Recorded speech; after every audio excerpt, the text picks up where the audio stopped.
The elevator doors opened to the boardroom where 12 executives waited, but Adrian Vale's mind was somewhere else entirely. On the woman who'd vanished 3 hours ago with nothing but a hastily scrawled note that read, "He found me. I'm sorry." His phone buzzed. An unknown number, a photo of Clara, unconscious, a zip tied to a chair in what looked like a warehouse. Below it, "You took what's mine, now I'm taking what's yours." Before we dive into this story, hit that like button and drop a comment with your city name. I want to see how far this journey reaches. Now, let's go back to where it all began. 3 months earlier, Adrian Vale sat in his daughter's pediatrician's waiting room, scrolling through acquisition reports that should have excited him, but didn't. The pharmaceutical company in Berlin was undervalued. The tech startup in Singapore had potential. The numbers made sense. They always made sense. That was the problem. "Mr. Vale?" The nurse smiled at him. "Emma's ready." He stood, pocketing his phone, and followed her down the hallway where his 7-year-old daughter sat on an examination table, swinging her legs and humming something off-key. Emma looked up when he entered, her face brightening in that way that still surprised him, like he was someone worth being excited about. "Dad, Dr. Morrison says I grew half an inch." "Did you now?"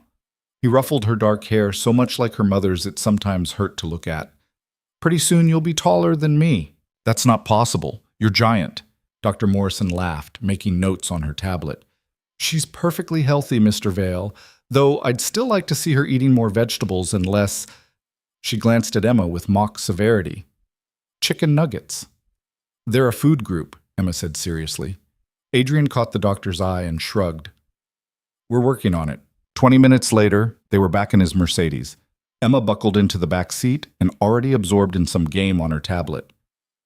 Adrian pulled into Seattle traffic, half listening to her commentary about animated characters he didn't recognize.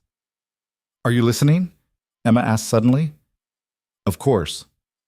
"Then what did I just say?" He glanced in the rearview mirror. "Something about a purple dragon?" "Dad," she sighed with the exhaustion of someone much older. "I said I'm hungry. Can we go somewhere that's not the usual place?" The usual place was a sterile Italian restaurant 2 blocks from their penthouse, the kind of establishment where the staff knew his name and his order and brought Emma's plain pasta without being asked. He'd been going there for 2 years because it was convenient and required no thought. "Where do you want to go?" "Somewhere with lots of people and noise. And oh, there!" She pointed out the window at a brick building with a hand-painted sign that read Rosewood Kitchen. "Emma, that's— Please? Just this once?" He should have said no. Should have explained that he had calls to return, emails to answer, a conference in Tokyo in 18 hours that he hadn't finished prepping for. But Emma was looking at him with those wide, hopeful eyes, and he'd canceled their last 3 weekend plans because of work emergencies that probably could have waited. "All right," he said, swinging into a parking spot, "just this once." The restaurant was nothing like his usual haunts. Mismatched furniture, exposed brick, Edison bulbs hanging from the ceiling like deliberately unfinished thoughts. The air smelled like garlic, and something sweet he couldn't identify. Every table was occupied, voices overlapping in a dozen different conversations, and for a moment Adrian felt genuinely out of place. A hostess approached, young, tired-looking, with a smile that seemed practiced. "Two?" "Yes." "Right this way." She led them to a small table near the window. Emma immediately started examining the menu, which appeared to be handwritten in chalk. Adrian sat down, checking his phone out of habit. 4 new emails, none urgent. "Can I get you started with drinks?" The voice came from his left, soft, careful, with an accent he couldn't quite place. He looked up. She wasn't beautiful in the sharp, maintained way of the women he usually met at fundraisers and corporate dinners. Her beauty was quieter, almost accidental. Dark hair pulled back in a simple ponytail, minimal makeup, wearing the same black uniform as the other servers. But there was something in her face, an intelligence behind her eyes, and underneath that, a wariness that felt familiar. "Water for me," Adrian said. "Emma?" "Do you have lemonade?" his daughter asked. The woman smiled, and it transformed her whole face for a second. "We do. Homemade. Would you like to try it?" "Yes, please." She wrote it down, started to turn away, then paused. "The special tonight is pan-seared salmon with asparagus risotto. It's very good if you like fish. I hate fish, Emma announced. Emma, Adrian said automatically. But the woman laughed, genuinely, not the polite customer service sound he'd expected. That's fair. The chicken marsala is safer, or we have excellent pasta. Pasta, Emma said immediately. Perfect choice. She glanced at Adrian. And for you? I'll try the salmon. She nodded and walked away, moving between tables with an efficiency that suggested she'd been doing this for a long time. Adrian watched her stop at a table of what sounded like French tourists, switching languages mid-sentence without hesitation. Then to an elderly couple where she spoke what might have been Italian, and then to a family with small children where she dropped into Spanish. Dad, you're staring, Emma whispered loudly. He picked up the menu. I'm reading. You're definitely staring. Their food arrived 20 minutes later. The pasta for Emma, salmon for him, both presented simply but carefully. The woman set the plates down with practiced movements, refilled their water glasses without being asked. Enjoy, she said, already turning to the next table. The salmon was excellent. Adrian ate slowly, listening to Emma chatter about school and her friends and some elaborate playground politics he couldn't quite follow. But part of his attention kept drifting to the waitress moving through the room, appearing and disappearing between tables like she was trying to remain unnoticed. When she came to clear their plates, Emma looked up at her with sudden curiosity. How many languages do you speak? The woman blinked, caught off guard. A few. I heard you talking in French, in Spanish, and something else. Italian, the woman said softly. And Portuguese. And a little Mandarin, though not as well. That's so cool. I only know English. Well, and a little Spanish from school, but I'm bad at it. You're not bad at it, Adrian said. You just started. The woman smiled at Emma, a real smile this time. Learning languages is like building muscles. It gets easier the more you practice. Do you have kids? Emma asked, and Adrian felt his face warm because his daughter had absolutely no sense of appropriate boundaries. But the woman didn't seem bothered. No kids. Oh, Emma processed this. Well, you'd be good at it. You're nice. Emma, let her get back to work, Adrian said quietly. The woman met his eyes for just a second, long enough for him to see something complicated pass through her expression, before she nodded and moved away. They paid at the front. The bill was reasonable, almost absurdly so, compared to what Adrian was used to spending on dinner. He left a tip that was probably too large, and when the hostess tried to hand him back part of it, he waved her off. Outside, Seattle was doing its usual evening drizzle. Emma skipped ahead to the car, but Adrian paused on the sidewalk, looking back through the restaurant's window. He could see the waitress inside talking to the chef, her posture relaxed in a way it hadn't been with customers. Dad, come on, Emma called. He unlocked the car and they drove home, back to the penthouse with its floor-to-ceiling windows and its uncomfortable silence. Emma went to do homework while Adrian stood in his kitchen, looking at the stack of takeout menus magneted to his refrigerator, and thought about a woman who spoke 5 languages while serving pasta to strangers. He went back to Rosewood kitchen 3 days later. Not because of her, or that's what he told himself as he walked in alone, laptop bag over his shoulder like he just needed somewhere to work over lunch. The hostess recognized him, seemed surprised, and led him to a table in the back. She wasn't working. He ordered coffee from a different server, opened his laptop, and told himself the slight disappointment he felt was ridiculous. He went back 2 days after that. This time she was there, moving between tables with that same careful efficiency. She didn't notice him at first, or pretended not to. He ordered the salmon again, worked through emails, stayed longer than necessary. When she finally came to refill his coffee, she paused, clearly recognizing him. The salmon again? She asked. It's good salmon. We have other things, you know. I'm a creature of habit. Something shifted in her expression. Amusement, maybe, or suspicion. Most people don't eat here 3 times in a week unless they live in the neighborhood. Maybe I'm moving to the neighborhood. Are you? No, he admitted. I live downtown. She studied him for a moment, and he had the distinct impression of being evaluated and found something. Not wanting exactly, just complicated. I should get back to work, she said finally. I didn't ask your name last time. I know. She started to turn away. I'm Adrian. She stopped, looked back at him with an expression he couldn't read. "Clara." "Clara," he repeated, and she frowned slightly, like she'd just realized she'd made a mistake. Then she was gone, absorbed back into the rhythm of the restaurant, and Adrian sat there with his cooling coffee thinking that he'd just crossed some invisible line without meaning to. He came back the next week, and the week after that. It became a pattern, lunch at Rosewood Kitchen twice a week, sometimes 3 times if his schedule allowed. He always sat at different tables, always ordered different things, trying to make it seem casual even though they both knew it wasn't. Clara remained polite but distant. She took his orders, refilled his drinks, made brief small talk that never went anywhere meaningful. But Adrian was patient. Patience was something he'd learned early in business: how to wait for the right moment, how to read people, how to know when to push and when to let things develop on their own. It was nearly a month before she spoke to him first. He was there on a Wednesday afternoon, the restaurant quieter than usual, working through a contract that was giving him a headache. Clara appeared at his table with coffee he hadn't ordered. "You looked like you needed it," she said, setting down the cup. "That obvious?" "You've been staring at the same page for 20 minutes. He closed the laptop. "Acquisition deal. The numbers work, but the people don't." "Then maybe the numbers don't actually work." It was such a simple observation, but it cut through 2 weeks of arguments with his legal team. He looked up at her, surprised. "You're probably right." "I usually am." She said it without arrogance, just stating a fact. "About people, anyway. Numbers aren't my thing." "What is your thing?" She hesitated, and he saw the wariness slide back into place. "Languages, patterns, staying out of trouble." "Are you in trouble?" "Not currently." The way she said it suggested that might not always be the case. Someone called her name from across the restaurant. The manager, gesturing toward a table. Clara straightened. "I should go." "Wait." He didn't know what made him say it.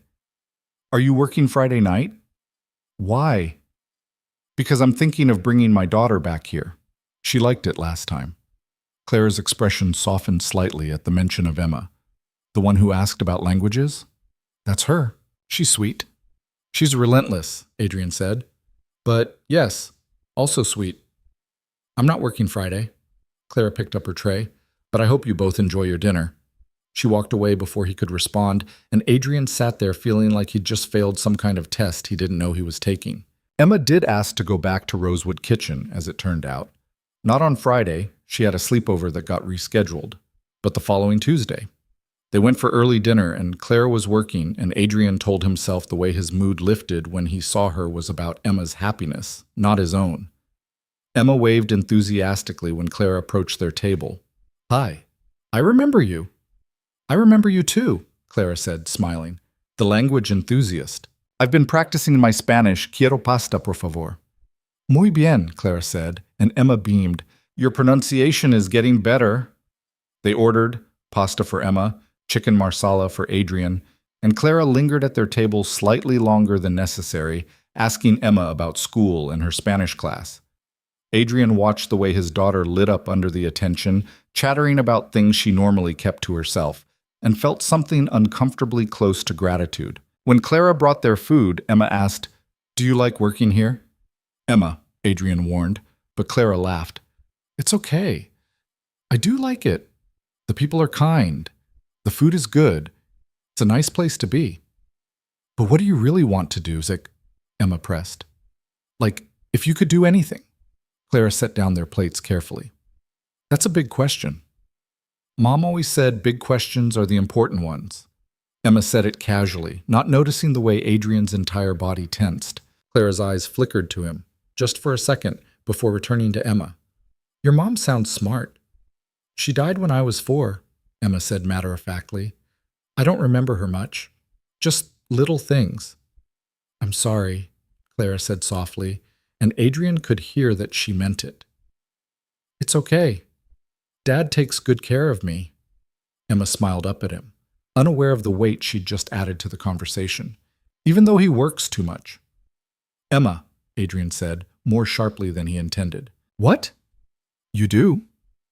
Clara excused herself, and Adrian spent the rest of the meal trying to redirect Emma's attention away from uncomfortable truths. but he kept catching glimpses of Clara across the room, and once he could have sworn she was looking back. When they paid, Emma asked if they could come back again soon. "We'll see," Adrian said, which meant yes, and both of them knew it. Outside, Emma grabbed his hand as they walked to the car. "I like her." "Who?" "Clara. She's nice, and she doesn't treat me like I'm stupid." "Nobody thinks you're stupid, Emma. Lots of people do. They use those weird high voices and ask me about princesses, even though I hate princesses." She squeezed his hand. "You should ask her on a date." Adrian nearly tripped. "What?" "Clara, you should ask her out. You look at her the way people look at each other in movies." "I do not." "You totally do." Emma grinned up at him. "It's okay, Dad. I wouldn't mind." "Mind what?" "If you liked someone." She said it simply, like it was the most natural thing in the world. "You're alone a lot." "That seems sad." Adrian unlocked the car, not trusting himself to respond. Emma climbed in, already moving on to the next topic, but her words sat heavy in his chest the whole drive home. That night, after Emma was asleep, Adrian stood in his home office with a glass of whiskey. He wasn't drinking and looked out at Seattle's glittering skyline. He'd built an empire, employed thousands of people, made decisions that moved markets, but his 7-year-old daughter had just called him sad, and he couldn't argue. He went back to Rosewood kitchen the next day. Clara was working the lunch shift, and this time when she saw him, something shifted in her expression. Not quite warmth, but maybe resignation, like she'd been expecting this. "Your usual table is occupied," she said when he approached the hostess stand. "I'll sit anywhere." She led him to a corner booth, set down a menu he wouldn't read. "Coffee?" "Please." When she returned with it, he said, "My daughter thinks I should ask you out." Clara's hand stilled on the coffee pot. "What?" "Apparently I look at you the way people look at each other in movies." He tried to keep his tone light. According to Emma, anyway. She's 7, almost 8, and terrifyingly perceptive. Clara set down the pot, crossed her arms. "Mr. Vale?" "Adrian." "Adrian."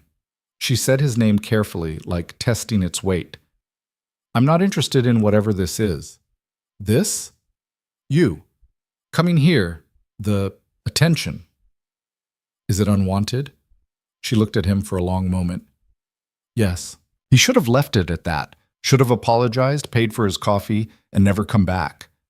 But something in her eyes contradicted her words. A flicker of uncertainty, maybe, or fear. "Okay," he said quietly. "I'll stop coming by." Relief crossed her face, followed immediately by something that looked like disappointment. "Thank you."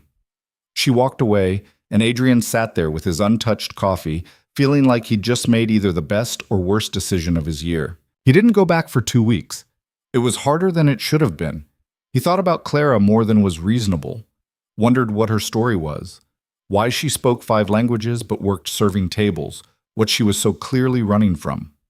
But he'd been told to leave her alone, and despite what his competitors might think, Adrian did respect boundaries.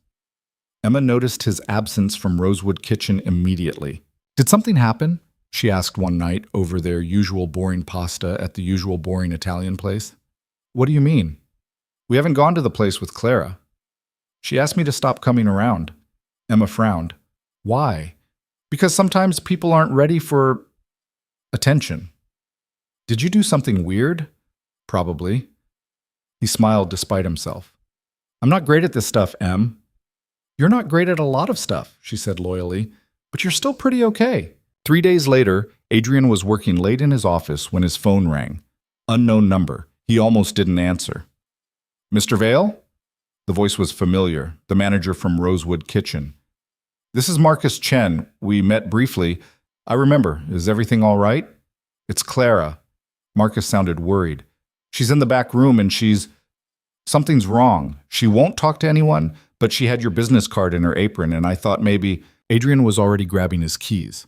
"I'll be right there." The restaurant was closed when he arrived. Chairs up on tables, lights dimmed. Marcus let him in through the back entrance, leading him to a small office where Clara sat on the floor, back against the wall, shaking. "I'll give you privacy," Marcus said quietly, and left. Adrian approached slowly, like she was something wild that might bolt. "Clara?" She looked up, and her face was streaked with tears. You shouldn't be here. Marcus called me. I told him not to call anyone. Her voice broke. I'm fine. You're sitting on the floor crying. That's not fine. She laughed, bitter, sharp. You don't know anything about me. I know you speak 5 languages, and you're scared of something, and you're trying very hard to disappear. He sat down on the floor across from her, deliberately keeping distance between them. I also know you wouldn't have kept my business card if you didn't think you might need it someday. Clara's face crumpled. For a moment he thought she'd tell him to leave, but instead she said, He found me. Who? My ex-fiancé. She wrapped her arms around herself. I got a message tonight on an email account I haven't used in 3 years, just 2 words. Found you. Adrian felt something cold settle in his chest. Do you think he's dangerous? I think he's angry, and angry men with money and connections are always dangerous. Tell me what happened. Why would I do that? Because you're scared and alone and clearly carrying something too heavy for one person. He kept his voice level, gentle. And because sometimes it helps to say things out loud. She studied him for a long moment, and he could see her weighing options, calculating risks. Finally, she took a shaky breath. My name isn't really Clara Hayes, she said. It's Clara Rousseau. 3 years ago, I was engaged to Damien Thorne, CEO of Thorne Financial. We were supposed to get married. Instead, he framed me for embezzlement, destroyed my reputation, and took everything I had. Adrian kept his expression neutral, even though the name Damien Thorne sent alarm bells ringing. He knew of the man, ruthless, connected, the kind of person who appeared in business magazines with headlines about innovation and philanthropy while bearing lawsuits in fine print. Why would he do that? Because I found out he was laundering money for people who make him look like a saint. And when I threatened to expose him, he made sure no one would ever believe me. Clara's voice hardened. He had connections, friends in law enforcement, in government. He buried evidence, manufactured documents with my signature. By the time I realized what he'd done, my own family thought I was guilty. Did you go to the police?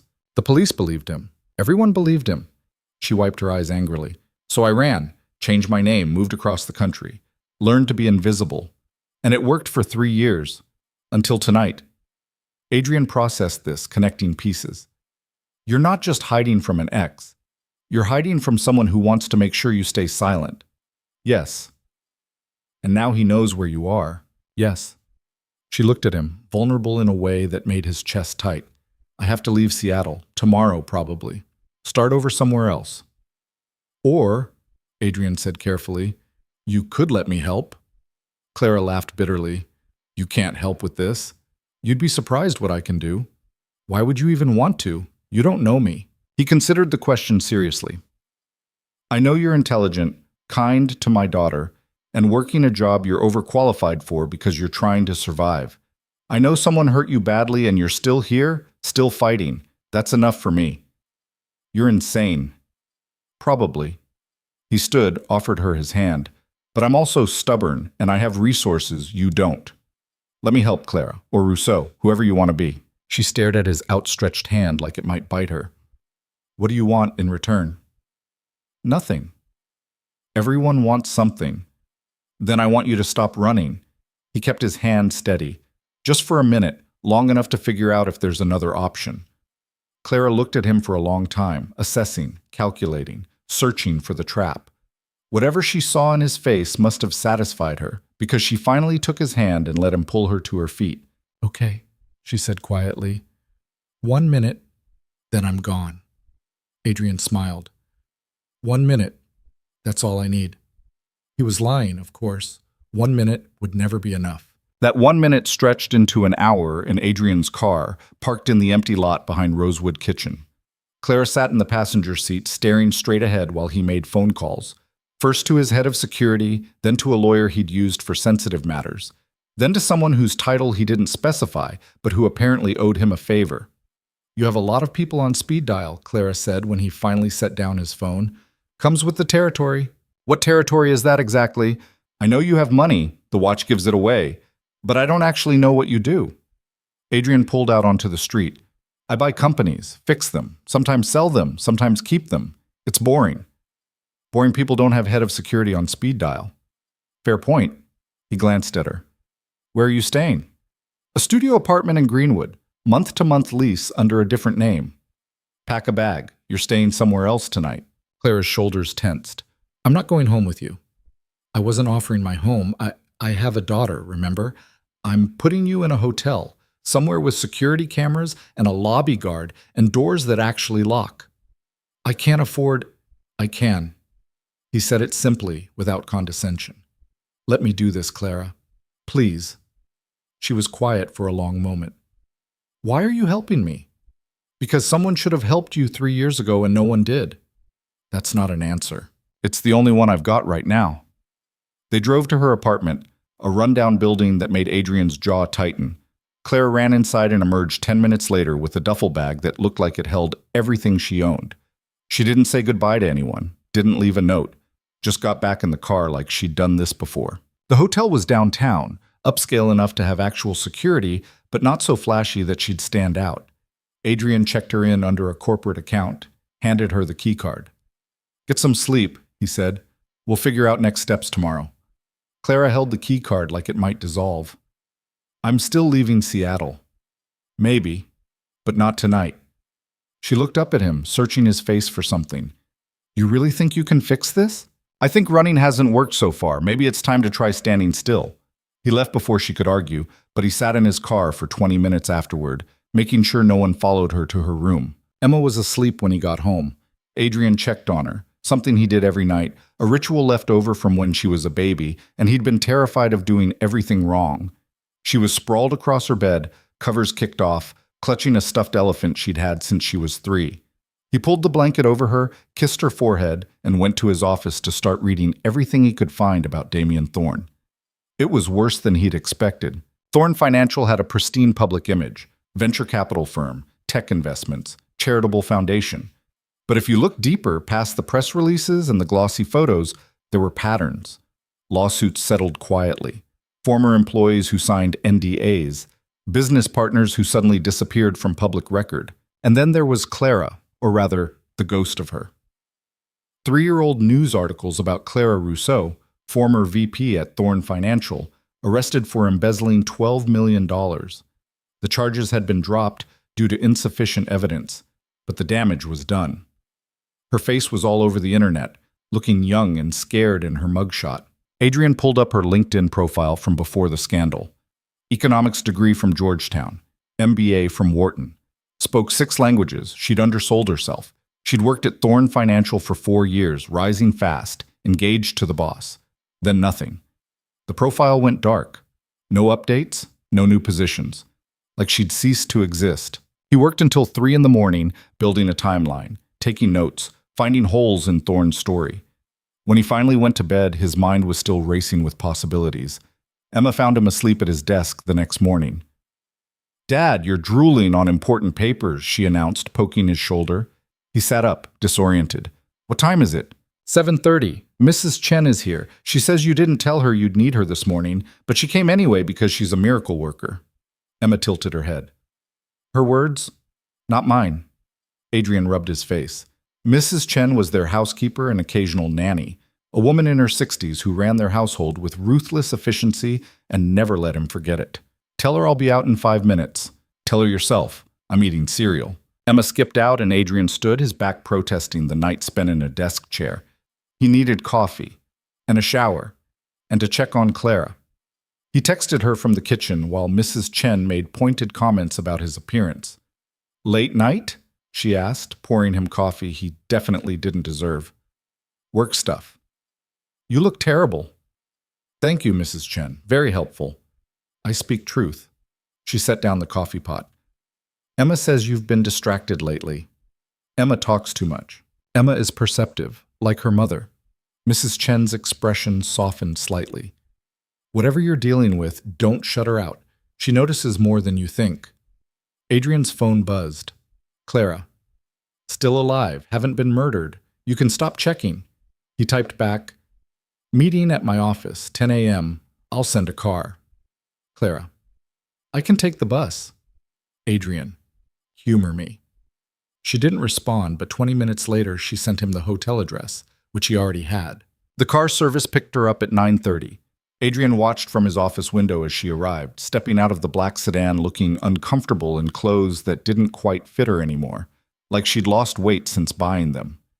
His assistant, Jennifer, buzzed him. "Ms. Hayes is here." "Send her in." Clara entered his office like she was preparing for an ambush. She looked around, taking in the floor-to-ceiling windows, the minimalist furniture, the art on the walls that cost more than most people's cars. "This is excessive," she said. "It's Seattle. Everything's excessive.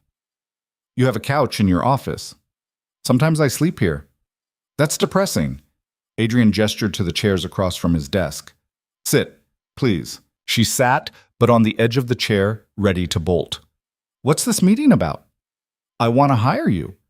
Clara blinked. "What?" "As a consultant. Languages, international relations, whatever title makes you comfortable. I need someone who can navigate complex conversations with overseas partners, and you're qualified." "You're offering me a fake job. I'm offering you a real job, with real pay and real benefits and a real office." He slid a folder across the desk. "Also real safety. This building has security, background checks for everyone who works here. It's harder to get to you if you're surrounded by people." Clara opened the folder, scanned the contract inside. Her eyes widened at the salary. "This is insane. It's competitive. It's 3 times what I made at Thorn Financial. Then you were underpaid."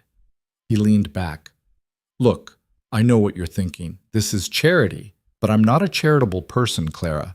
I don't do things that don't benefit me, and having someone with your skill set on my team actually helps." "Doing what exactly?" "I'm acquiring a manufacturing company in Vietnam. The owner speaks limited English. My team speaks no Vietnamese." "You do." "I speak conversational Vietnamese, not business Vietnamese." "You'll figure it out." He said it with complete confidence. "You're smart enough." She stared at him for a long moment. "What's the catch?" "No catch. You work, you get paid. You help me close deals. I help you rebuild your life. Mutually beneficial arrangement. And Damien? I'm working on that separately." "How?" Adrian pulled up a file on his computer, turned the screen toward her. "I've been digging into Thorn Financial's records. Public filings, investment portfolios, partner agreements. There are inconsistencies." Clara leaned forward, studying the screen. "What kind of inconsistencies?" "Money moving in patterns that don't make sense. Offshore accounts that appear and disappear. It's subtle.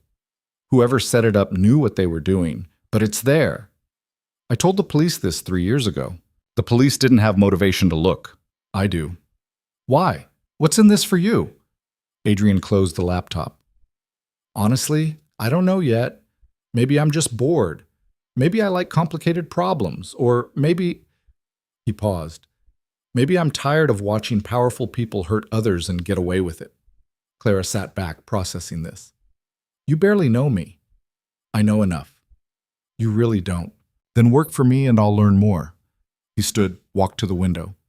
"Look, Clara, you can keep running. Change your name again, move to another city, start over for the 4th or 5th time. Eventually you'll get tired or sloppy and Thorn will find you again. Or—" He turned to face her. "You can stay. Let me help you build a case.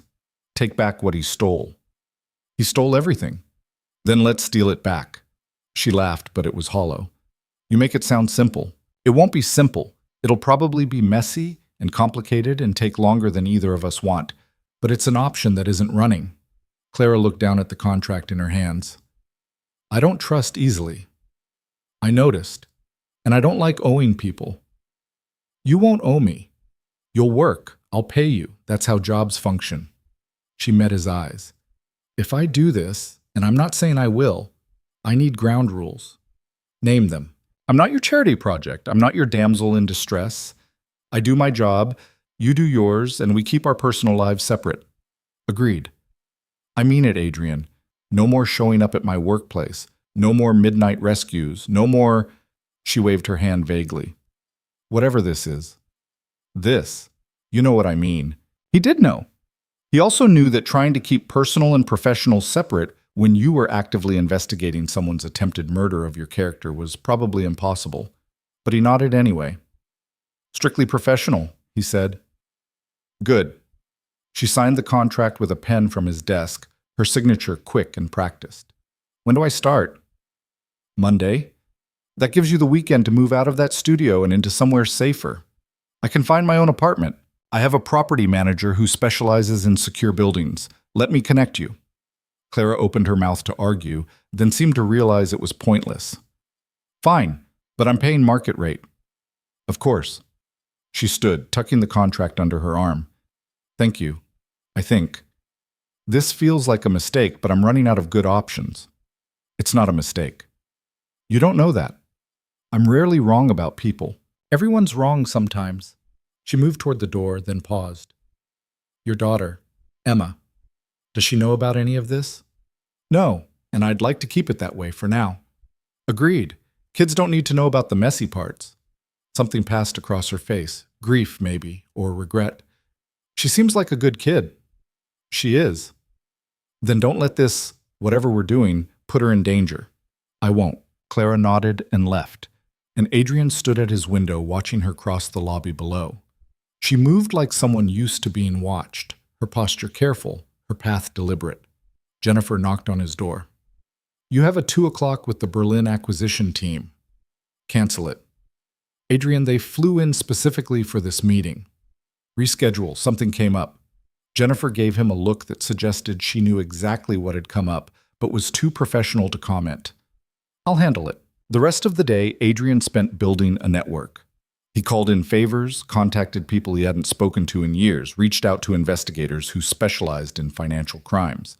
By evening, he had a team assembled, quiet people, discreet people, the kind who understood that sometimes the right answer wasn't legal but was necessary. Emma was at a friend's house when he got home. Mrs. Chen had left dinner in the refrigerator with instructions written in her sharp handwriting. He ate standing at the counter, reading through reports his new team had already started generating. Thorn Financial was dirty. Not just dirty, rotten straight through. Money laundering, fraud, connections to people whose names appeared in sealed court documents. Damien Thorn had built an empire on other people's misery, and Clara had gotten too close to seeing it. Adrian's phone rang. Unknown number, he answered. Vale. Mr. Vale. The voice was smooth, educated, familiar from YouTube videos and conference panels. This is Damien Thorn. I believe we should talk. Adrian's blood went cold. About what? About Clara Rousseau, or Hayes, or whatever she's calling herself these days. Thorn sounded amused. She's working for you now. That's unexpected. I hire talented people. You hire damaged goods. There's a difference. A pause. She's probably told you stories. About me. About what happened. I want you to know they're lies. I haven't asked her about you, but you will. And when you do, remember that Clara is very good at playing the victim. It's one of her few talents. Adrian kept his voice level. Is there a point to this call? The point is a warning. Clara is a thief and a liar. Getting involved with her will damage your reputation, and your reputation is all you have in this business. My reputation can handle itself. Can it? Thorn's voice hardened. I'd hate to see someone like you, successful, respected, get dragged down by association with a criminal. She was never convicted, only because she ran before the trial could finish, but the evidence was clear. Was it? Adrian walked to his window, looking out at the city lights. Because I've been looking at the evidence, Thorn, and it's interesting how much of it seems to have appeared after Clara refused to marry you. Silence on the line, then, you're making a mistake. Probably, I make them sometimes. This one will cost you. Maybe. But I'm expensive, so it'll probably be worth it. He hung up before Thorn could respond. His hands were shaking, not from fear, from anger, the casual cruelty in Thorn's voice, the entitled assumption that threats would work, the way he'd talked about Clara like she was property that had misbehaved. Adrian called Clara. She answered on the first ring. What's wrong? Thorn just called me. What? Her voice pitched higher. How did he get your number? He's resourceful, and wants me to know you're a liar and a thief. Clara was quiet for a moment. Do you believe him? No. Why not? You barely know me. Because liars don't usually run away from money and power. They run toward it. He sat down on his couch. And because he called you damaged goods, which tells me everything I need to know about him. He's dangerous, Adrian. If he called you, it means he's paying attention. Good. Let him pay attention. You don't understand. Damien doesn't make idle threats. Neither do I. Adrian rubbed his face. Listen to me. I need you to be completely honest. Is there anything at all that he could use against you? Anything that would make his accusation stick? Clara hesitated, and in that hesitation, Adrian heard the weight of secrets. When I left, I took something. Took what? Files. Financial records. Everything I could copy before he realized I knew. I've had them on an encrypted drive for 3 years. Where is it? In a safety deposit box. Under a different name, different bank. Adrian stood, pacing. That's it. That's how we build the case. Adrian, those files are the reason he wants me dead. If he finds out I still have them, then we move fast. His mind was already working through logistics. You get those files, bring them to me. I'll have my team analyze them, find what we need. And then what? Then we take everything he has and burn it to the ground. Clara laughed, but it was brittle. You say that like it's easy. It won't be easy, but it'll be satisfying. This isn't a game. I know. He stopped pacing. Clara, I know this is terrifying, and I know you don't trust me yet, but I'm good at what I do, and what I do is take complicated, broken things and fix them. I'm not broken. I didn't say you were, but Thorn broke your life. Let me help you rebuild it. She was quiet for so long he thought she'd hung up. Finally, the bank opens at 9 tomorrow. I'll get the files. I'll meet you there. You don't have to. I know I don't have to. I want to. He softened his voice. You're not alone in this anymore, Clara. Get used to it. After they hung up, Adrian sat in the dark of his living room and thought about choices. He'd made plenty of bad ones. Married too young, worked too much, missed moments with Emma he'd never get back. But this didn't feel like a bad choice. It felt like the first good one he'd made in years. Emma came home an hour later, bubbling with stories about her friend's new puppy, and could they please get a dog, even though she knew the answer was no, but maybe if she asked enough times. Still no, Adrian said, but he was smiling. You're in a good mood. Emma studied him. Did something happen? I hired someone new at work. Is it Clara? He should have known. How did you... You've been weird since we stopped going to the restaurant, and you've been on your phone a lot, and you have that look. What look? The one where you're solving a problem. Emma flopped onto the couch next to him. So is it Clara? Yes. She's going to help with international projects. Cool. Emma grinned. When do I get to see her again? This is a work thing. It's not... We're not... You're not what? Adrian didn't have a good answer for that. The next morning, he met Clara outside a small bank in Ballard. She looked like she hadn't slept. Dark circles under her eyes, coffee cup gripped in both hands. You okay? He asked. Define okay. They went inside together. Clara handled the paperwork, disappeared into the vault, emerged 20 minutes later with a small metal box. She didn't open it until they were in his car. Inside was a hard drive the size of a deck of cards. This is it? Adrian asked. 3 years of financial records, transactions, emails, internal memos, everything I could get before I ran. Clara turned it over in her hands. I've looked at it maybe twice. Every time I do, I remember why I ran instead of fighting. Can I see? She handed it to him. The drive was labeled with a date, the day before her arrest. Her handwriting was small, precise. What's on here? Adrian asked. Proof that Thorn Financial is a front. That Damien's been laundering money for arms dealers, human traffickers, people who make him look like a saint. Clara's voice was flat, reciting facts. Proof that he fabricated the embezzlement charges to discredit me before I could go public. Proof of everything. Then why didn't you use it? Because I was 27 and terrified and my own family believed him over me. She took the drive back. And because using it meant admitting I'd stolen confidential files, which is actually a crime, unlike the embezzlement I didn't do. Adrian understood the trap. You were protecting yourself. I was running away. There's a difference. Running away kept you alive. That's not nothing. Clara looked at him, something shifting in her expression. You really believe that?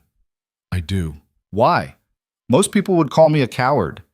Most people haven't been hunted by someone with unlimited resources. He started the car. And most people don't speak 6 languages and rebuild their entire life from nothing. That's not cowardice, Clara. That's survival. She didn't respond, just stared out the window as they drove back to his office. His team was waiting, 4 people Clara didn't know, sitting around his conference table with laptops and legal pads.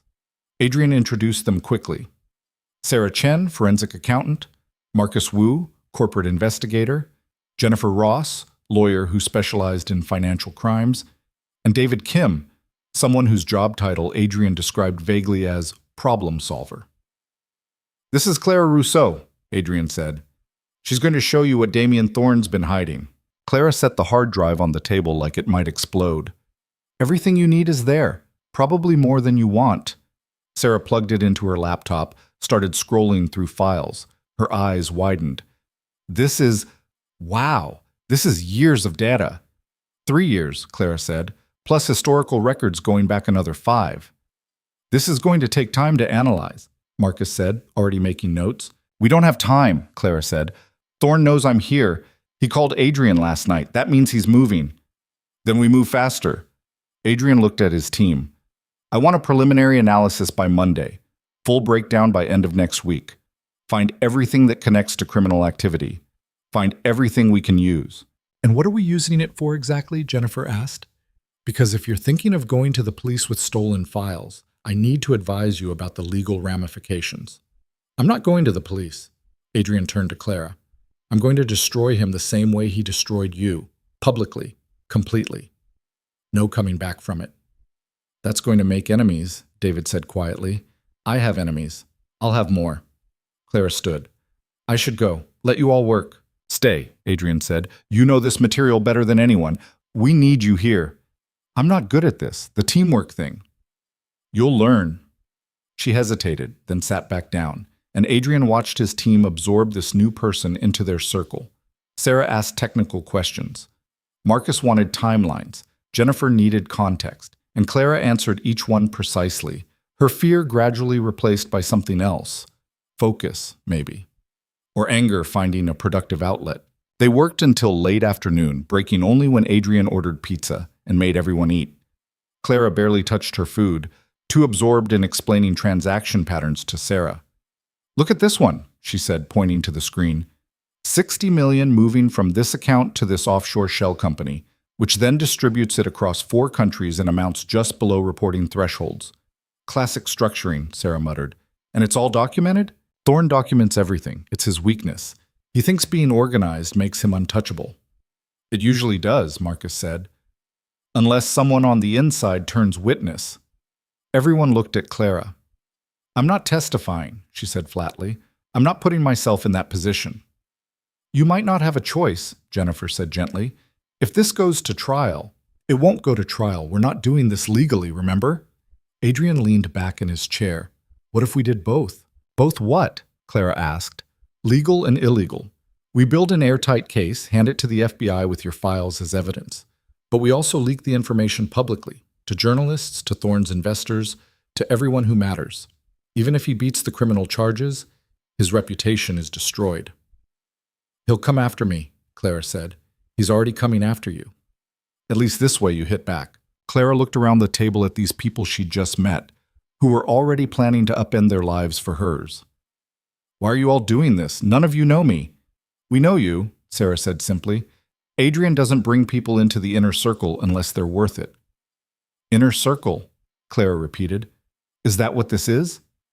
"That's exactly what this is," Adrian said. They worked until midnight, ordering more food, caffeinating beyond reason, building a case that would take down an empire.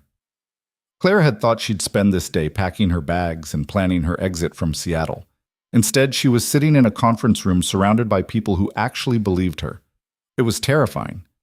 When everyone finally left, Clara lingered, gathering her things slowly. Adrian was shutting down computers, putting away files. "Thank you," she said quietly. "For what?" "For believing me. For not asking if I'm lying." "You're not lying." "How do you know?" He looked at her across the conference table. "Because liars don't keep evidence that could incriminate them. They destroy it and run. You kept it because you knew someday you might need to fight back. Or because I'm too stubborn to let go. Maybe it's the same thing. Clara smiled slightly. Your daughter was right. You do look at me weird. Weird how? Like I'm a puzzle you're trying to solve. Maybe you are. I'm not that complicated. Everyone's that complicated. He walked around the table. Get some rest, Clara. Monday's going to be intense. It's Saturday. Technically, I don't start until Monday. Technically, you started the moment you handed over that drive. She couldn't argue with that. Adrian drove her back to her hotel. A different one.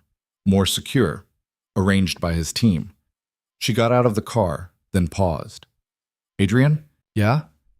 If this goes wrong, if Thorne comes after you or your daughter, it won't. But if it does, then we'll handle it. He said it with such certainty that Clara almost believed him. I don't abandon people, Clara. Remember that.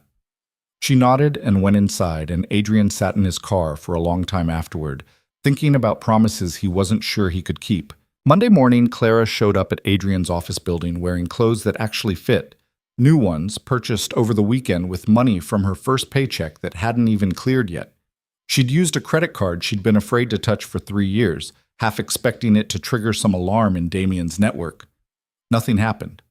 Just a receipt and a bag of professional attire that made her feel like someone she used to be. Jennifer met her in the lobby with a security badge and a tablet full of NDAs. Sign these, Jennifer said, walking toward the elevators. Standard confidentiality agreements. Also one specifically about the Thorne investigation that basically says if you talk to anyone outside this building about what we're doing, we can sue you into oblivion. Comforting. It protects everyone, including you.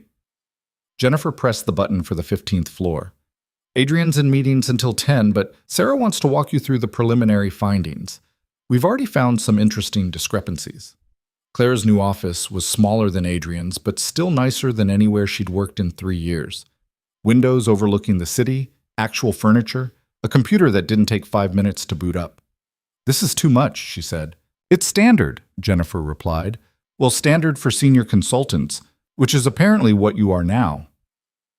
Sarah appeared in the doorway, holding a laptop and looking like she hadn't slept. Clara, good. I need you to explain something.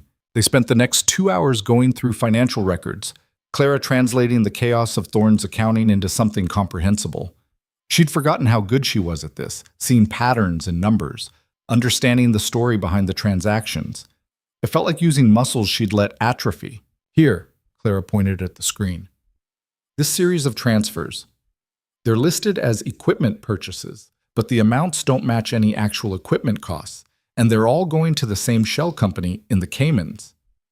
How do you know they don't match equipment costs? Because I used to authorize equipment purchases. I know what things cost. Clara pulled up another file. And look at the dates. Every transfer happens exactly 3 days after a large deposit from this account here. Sarah's eyes widened. That's a known front for arms trafficking. I know. You knew 3 years ago. I knew 3 years ago, Clara confirmed. I tried to tell people, no one wanted to hear it. Adrian walked in carrying coffee and looking tired. How bad is it? Bad, Sarah said. Like federal prison bad. We've found money laundering, fraud, probable ties to weapons trafficking, and that's just from the first pass. Can we prove it? With Clara's testimony? Absolutely. Everyone looked at Clara, who felt her stomach drop. I already said I'm not testifying. Clara, Adrian started. No, you don't understand what you're asking. Damien has connections everywhere. Police, judges, prosecutors. People disappear when they testify against him. People disappeared before social media and public scrutiny, Jennifer said. We make this loud enough, visible enough, and it's harder for him to make you vanish. Harder isn't impossible. Adrian set down his coffee. What if we didn't need you in court? What if we built a case so airtight that your testimony was just supporting evidence? How? Clara asked. We find someone else on the inside, someone currently working at Thorne Financial who's willing to flip. Clara laughed bitterly. Good luck. Damien pays well and threatens better. No one's going to risk it. Everyone has a price, Marcus said, appearing in the doorway. Or a pressure point. We find the right person, apply the right leverage. You're talking about blackmail. I'm talking about persuasion. Clara looked at Adrian. Is this what you do? Just casually discuss blackmail in morning meetings? This is what we do when legal options aren't working, Adrian said quietly. I'm not proud of it, but I'm pragmatic. And if I'm not comfortable with that, then we find another way. She studied his face, looking for deception and finding only exhaustion. He meant it. If she drew a line, he'd respect it, even if it made everything harder. Fine, Clara said. Find your inside person, but I want to know who it is before you approach them. Over the next week, Marcus compiled dossiers on every current Thorn Financial employee. They spread them across the conference table like some grim version of a dating app. Headshots and employment histories and personal details that made Clara uncomfortable. This one, Marcus said, tapping a photo. Rebecca Santos, junior analyst, been there 2 years. Recently passed over for promotion despite excellent performance reviews. Disgruntled employee, Sarah said. Classic flip candidate. Clara studied Rebecca's photo. Young, maybe 26, with the kind of eager smile people wore in corporate headshots before the job beat it out of them. She works in the division I used to run. She'd have access to current records. Can you reach out to her? Adrian asked. Me? No. Damien's probably told everyone I'm a criminal. She wouldn't take my call. What if someone else made the introduction? Jennifer pulled up Rebecca's LinkedIn profile. She's connected to half the finance people in Seattle. We could have someone she trusts make an introduction. Who does she trust? Clara asked. According to her social media, she's close with another analyst named David Park. They went to grad school together. Jennifer scrolled through photos. And David Park is married to someone who works at Vail Industries. Adrian smiled. Well, that's convenient. It took 3 days to arrange a casual coffee meeting between Rebecca and Jennifer, orchestrated through the David Park connection to seem completely natural. Clara waited in Adrian's office, pacing, while Jennifer made the approach. Stop moving, Adrian said from his desk. You're making me anxious. This is a terrible idea. It's the only idea we have. What if she says no? What if she tells Damien we approached her? Then we adapt. Clara sat down, stood up again. You're very calm about this. One of us has to be. His phone buzzed. A text from Jennifer. She's interested. Setting up a follow-up meeting. Adrian showed Clara the message. She read it twice, trying to process. That's it? She's just interested? Apparently being passed over for promotion made her reconsider her loyalties. Or she's going to report this to Damien, and we're all going to end up dead. Your optimism is inspiring. Despite herself, Clara almost smiled. The follow-up meeting happened 2 days later at a restaurant across town, neutral territory, public enough to be safe, but quiet enough to talk. Rebecca showed up looking nervous, clutching a purse like it was a shield. Jennifer made introductions. Rebecca, this is Claire Rousseau. Rebecca's eyes went wide. You're supposed to be a criminal? Dead? Disappeared? Claire sat down across from her. I know what Damien says about me. None of it's true. I saw the news, the charges. Fabricated. All of it. Clara pulled out a tablet, pulled up files. I'm going to show you something, and after you see it, you can decide if you want to walk away or help us destroy him. She walked Rebecca through it, the same evidence she'd shown Adrian's team, the patterns of money laundering and fraud, the documented proof that Thorn Financial was built on criminal enterprise. Rebecca's face went pale. I've been processing some of these transactions, she whispered. I thought they were legitimate. They're not. And if the FBI comes knocking, everyone who touched them goes down, including junior analysts who were just doing what they were told. Is that a threat? It's a warning, Jennifer said. You're young enough that cooperating now could save your career, maybe your freedom. Rebecca looked between them. What do you want from me? Current records, Clara said. Everything you can access without raising suspicion. Transactions, emails, internal memos, especially anything involving offshore accounts. If Damien finds out I'm helping you, he won't. We're careful. He found you, Rebecca pointed out. I ran alone. You'll have us. Clara leaned forward.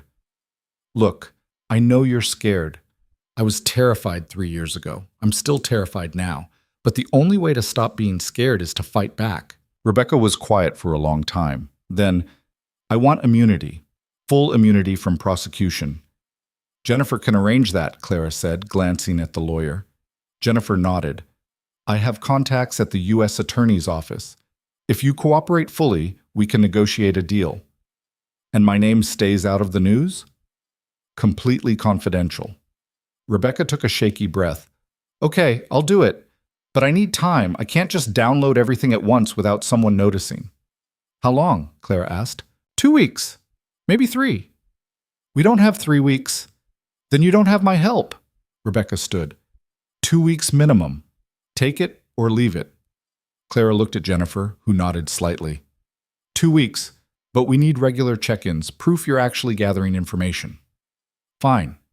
I'll send updates through David. He doesn't know what's happening, and I want to keep it that way. After Rebecca left, Clara slumped in her chair. This is going to go wrong. Maybe, Jennifer said.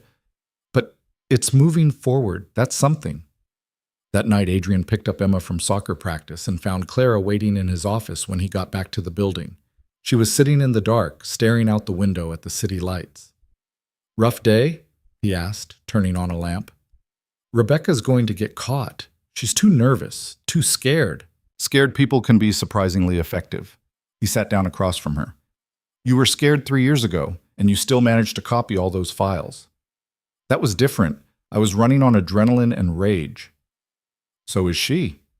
Clara turned away from the window. What if this doesn't work? What if we build the case and Damien still walks away? Then we try something else. You make it sound simple. It's not simple, but giving up is worse. He studied her face. When's the last time you slept? I sleep. When? She didn't answer. Adrian stood, grabbed his coat. Come on. Where are we going? To get you actual food and maybe convince you to go back to your apartment and rest. I'm fine here. You're sitting in my dark office like some kind of corporate ghost. You're not fine. She wanted to argue but didn't have the energy. They ended up at a diner near Pike Place Market, the kind of place that served breakfast 24 hours and didn't judge anyone's life choices. Clara ordered pancakes she didn't eat while Adrian worked through coffee that was probably his 5th cup of the day. Your daughter, Clara said suddenly. What does she think you do all day? Boring business stuff, meetings, paperwork. Does she know you're helping me? She knows I hired you. She doesn't know the rest. Clara pushed her pancakes around. You should tell her. Tell her what? That I'm investigating a criminal while keeping her new favorite person in my life within arm's reach for safety reasons? When you put it that way, it sounds worse. Everything sounds worse when you actually say it out loud. He smiled slightly. Emma's smart. She'll figure it out eventually. But for now, I'd like to keep her separate from this. That's probably impossible. I know, but I'm trying anyway. They sat in silence for a while, the diner humming with late-night energy around them. Someone's phone was playing music too loud. A couple was arguing quietly in the corner booth. Normal people living normal lives, unaware that 2 tables over, someone was planning to dismantle a financial empire. Clara's phone buzzed, a text from an unknown number. I know what you're doing. Her hand went numb. The phone clattered onto the table. Adrian grabbed it, read the message. His face went hard. When did this come through? Just now. He was already dialing. David? It's Adrian Vale. I need you to pull phone records for Clara's number. Trace the last incoming text. I don't care what time it is. Do it now. Clara couldn't breathe. The diner felt too small, too exposed. Everyone was looking at her, even though no one was actually looking at her. Clara. Adrian's voice cut through the panic. Look at me. She met his eyes. We're okay. We're in public. We're safe. This is just intimidation. He knows. He suspects. There's a difference. Adrian's phone rang. He answered, listened, his expression darkening. You're sure? Okay. Yeah. Thanks. He hung up. The text came from a burner phone, probably disposable, but David traced the cell tower. It pinged from near Thorne Financial Headquarters. Damien's watching us. Or having us watched. Clara stood abruptly. I need to leave. I need to go somewhere he can't find me. You're already somewhere he can't find you. The apartment we set you up in is secure. Clearly not secure enough if he knows I'm working with you. Adrian threw cash on the table, guided her outside. The street was busy despite the late hour, people spilling out of bars and restaurants. He kept one hand on her elbow, scanning faces. We're going back to my building, he said. You'll stay in one of the executive suites tonight. I'm not hiding in your office. You're not hiding, you're being strategic. His car was in a garage 2 blocks away. They walked fast, not running, but not casual either. Clara kept expecting someone to grab her, to feel a hand on her shoulder, or worse, but they made it to the garage without incident. Adrian's car was where he'd left it. He unlocked it, opened her door, and that's when Clara saw it. A photo tucked under the windshield wiper. She pulled it out with shaking hands. It was her, taken that morning, walking into Adrian's building. Someone had been close enough to photograph her without her noticing. "Get in the car," Adrian said, his voice deadly calm. They drove to his building in silence. Adrian called his security team, had them sweep the garage, the lobby, every entry point. Clara sat in the passenger seat feeling like her skin was too tight. The executive suite was on the 20th floor, basically a small apartment with a bedroom, bathroom, and sitting area. Adrian's security team checked it twice before letting them in. "Stay here tonight," Adrian said. "Tomorrow we'll reassess." "He's escalating." "I know. This was a mistake. I should have kept running." "Running didn't work for 3 years. Why would it work now?" Clara sat on the bed, her whole body trembling. "I don't know how to do this. I don't know how to fight someone who's always 10 steps ahead." Adrian sat beside her, not touching, just present. Then we stopped trying to predict his moves and force him to react to ours. "How?" "Rebecca's gathering evidence. We leak it early. Not everything, just enough to make Thorne's investors nervous. Force his hand before he's ready. That could backfire. Everything could backfire. But at least we're doing something." Clara looked at him, really looked at him. Exhausted, stubborn, refusing to walk away even though he absolutely could. "Why are you doing this?" "I've already told you." "No, really. Why?" He was quiet for a moment. 4 years ago, my wife died. Car accident. Random, senseless, nothing anyone could have prevented. And I was angry at the universe for being so arbitrary, for taking someone good and leaving behind someone like me who didn't know how to be a single parent or how to fill the space she left. Clara waited. "I threw myself into work because work made sense. Money made sense. Deals and acquisitions and problems I could actually solve. But none of it meant anything." He looked at her. "And then I met you. And you were this person who'd been genuinely wronged by someone who deserved consequences. And I thought, maybe this is something I can fix. Maybe this is a problem that actually matters. I'm not a project. I know you're not. You're a person who deserves better than what happened to you. And maybe helping you get that is selfish on my part. But I don't really care." Clara felt something crack open in her chest. "I don't know how to let people help me. I've noticed. I'm serious. Everyone who's ever helped me has wanted something in return. I'm not everyone." She wanted to believe him. The terrifying part was that she almost did. Her phone buzzed again. Another text from the unknown number. Last warning. Walk away or I'll make you disappear like I should have 3 years ago. Adrian read it over her shoulder. "That's it. We're done playing defense." "What are you going to do?" "I'm going to call Damien Thorne and tell him exactly what we have on him." "That's insane." "Probably." He was already dialing. "But I'm tired of him thinking he has all the power." The phone rang 3 times before Thorne answered. "Vale, calling rather late, aren't we?" "Stop threatening Clara." "I have no idea what you're talking about." The text, the photo, the intimidation. "Stop!" Thorne laughed, actually laughed. "You think I'm threatened by you? By her? You're playing in a league you don't understand. Try me. I've buried better men than you for less. What makes you think you're special?" Adrian's voice went cold. "Because I have 3 years of your financial records. Every illegal transaction, every shell company, every laundered dollar, and I have people ready to hand it all to the FBI, the SEC, and every major news outlet in the country." Silence on the line. "You're bluffing," Thorne said finally. "Am I? Want to test that theory?" "If you had real evidence, you'd have used it already. I'm using it now. This is your one chance to walk away quietly. Resign from Thorne Financial, liquidate your assets, disappear, or I burn your entire empire to the ground and make sure everyone knows exactly what you are. And if I refuse? Then Clara testifies. The FBI builds a case, and you spend the next 20 years in federal prison explaining to your cellmate how you used to be important." Thorne's breathing was audible. You have no idea who you're dealing with. Neither do you. Adrian hung up. Clara stared at him. You just declared war. He declared war 3 years ago. I'm just finally showing up to fight. He's going to come after you now, after Emma. Let him try. I have security, lawyers, and enough money to make his life very difficult. Adrian turned to her. But here's what I need from you. I need you to trust me. Actually trust me, not just go through the motions. I don't know how. Figure it out, because we're past the point of you doing this alone. Clara felt tears burning behind her eyes, frustration and fear, and something else she couldn't name.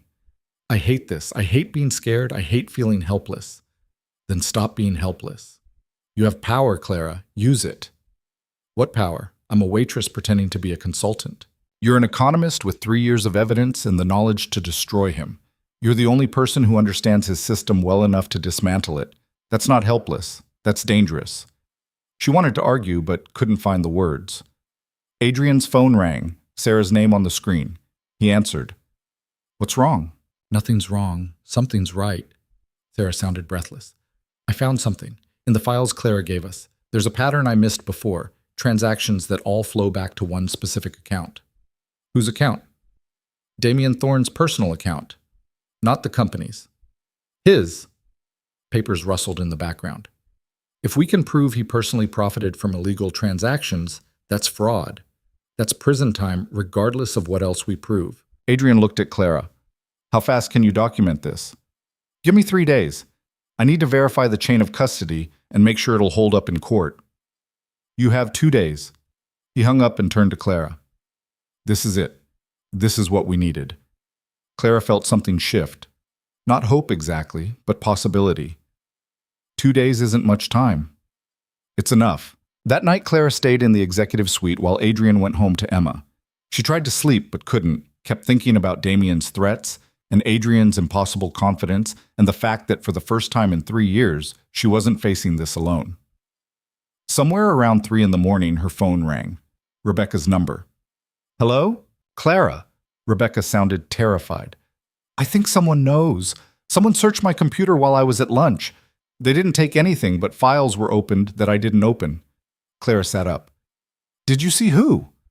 No, but there's only one person who has that kind of access to everyone's computers. Damien. What do I do? Act normal. Don't change your routine. Don't access anything sensitive. Clara's mind raced. Can you get the files you've already gathered to us? I have them on a flash drive at home. Bring them tomorrow.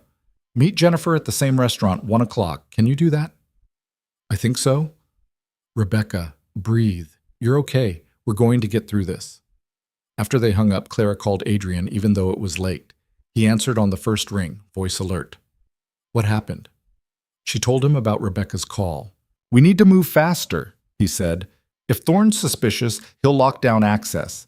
Tell Rebecca to meet Jennifer early. 9 o'clock instead of 1.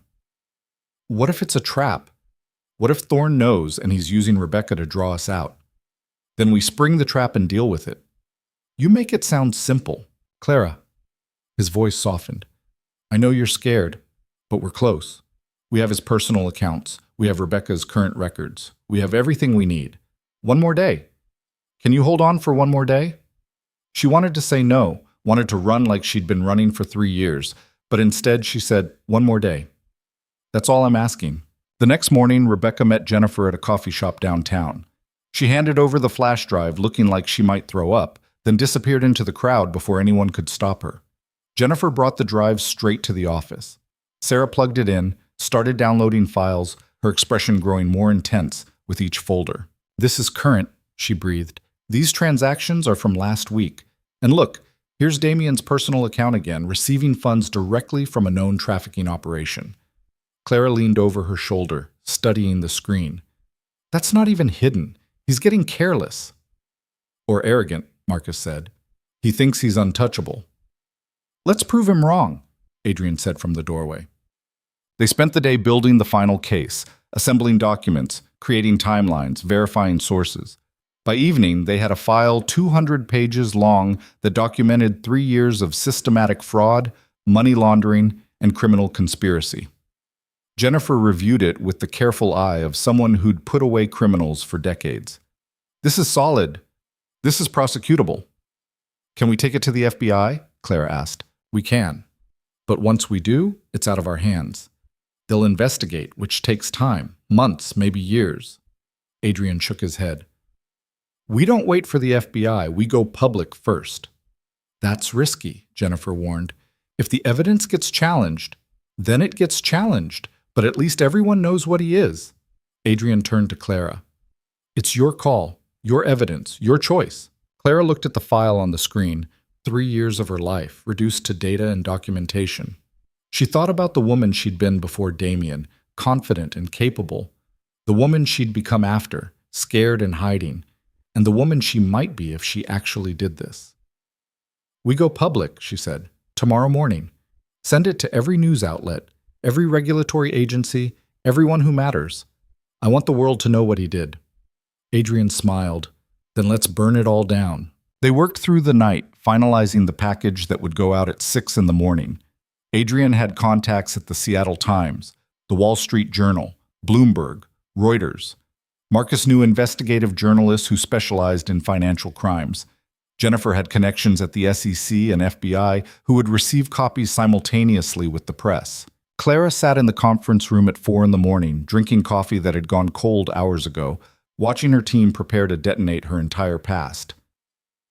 You should go home, Sarah said, looking up from her laptop. Get a few hours of sleep. I won't sleep. Neither will any of us, but at least pretend to try. Adrian appeared in the doorway. Sarah's right. Go back to the suite, lie down for an hour. I'll wake you before we send everything. Clara wanted to argue, but exhaustion was winning. She made it to the executive suite, collapsed on the bed fully dressed, and was asleep before she could think about what morning would bring. She woke to Adrian shaking her shoulder gently. It's 5:30. We're sending it in 15 minutes. Clara sat up, disoriented. Already? You've been out for an hour. He handed her coffee. Drink this. Then come to my office. The entire team was assembled when she arrived. Sarah, Marcus, Jennifer, David, and a few others Clara didn't know well. They all looked exhausted and wired, running on caffeine and adrenaline. Adrian pulled up the email on the large screen.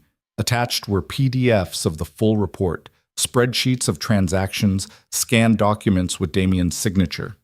The subject line read, Evidence of criminal activity at Thorn Financial for immediate investigation. Last chance to back out, Adrian said to Clara. She thought about the last 3 years. The fear, the running, the person she'd had to become just to survive. Send it. He clicked the button. For a moment, nothing happened. Then Sarah's phone started buzzing, then Marcus's, then Adrian's. Journalists responding already, asking for interviews, requesting additional documentation. That was fast, Clara said. Financial scandals move at internet speed now, Jennifer said, scrolling through her phone.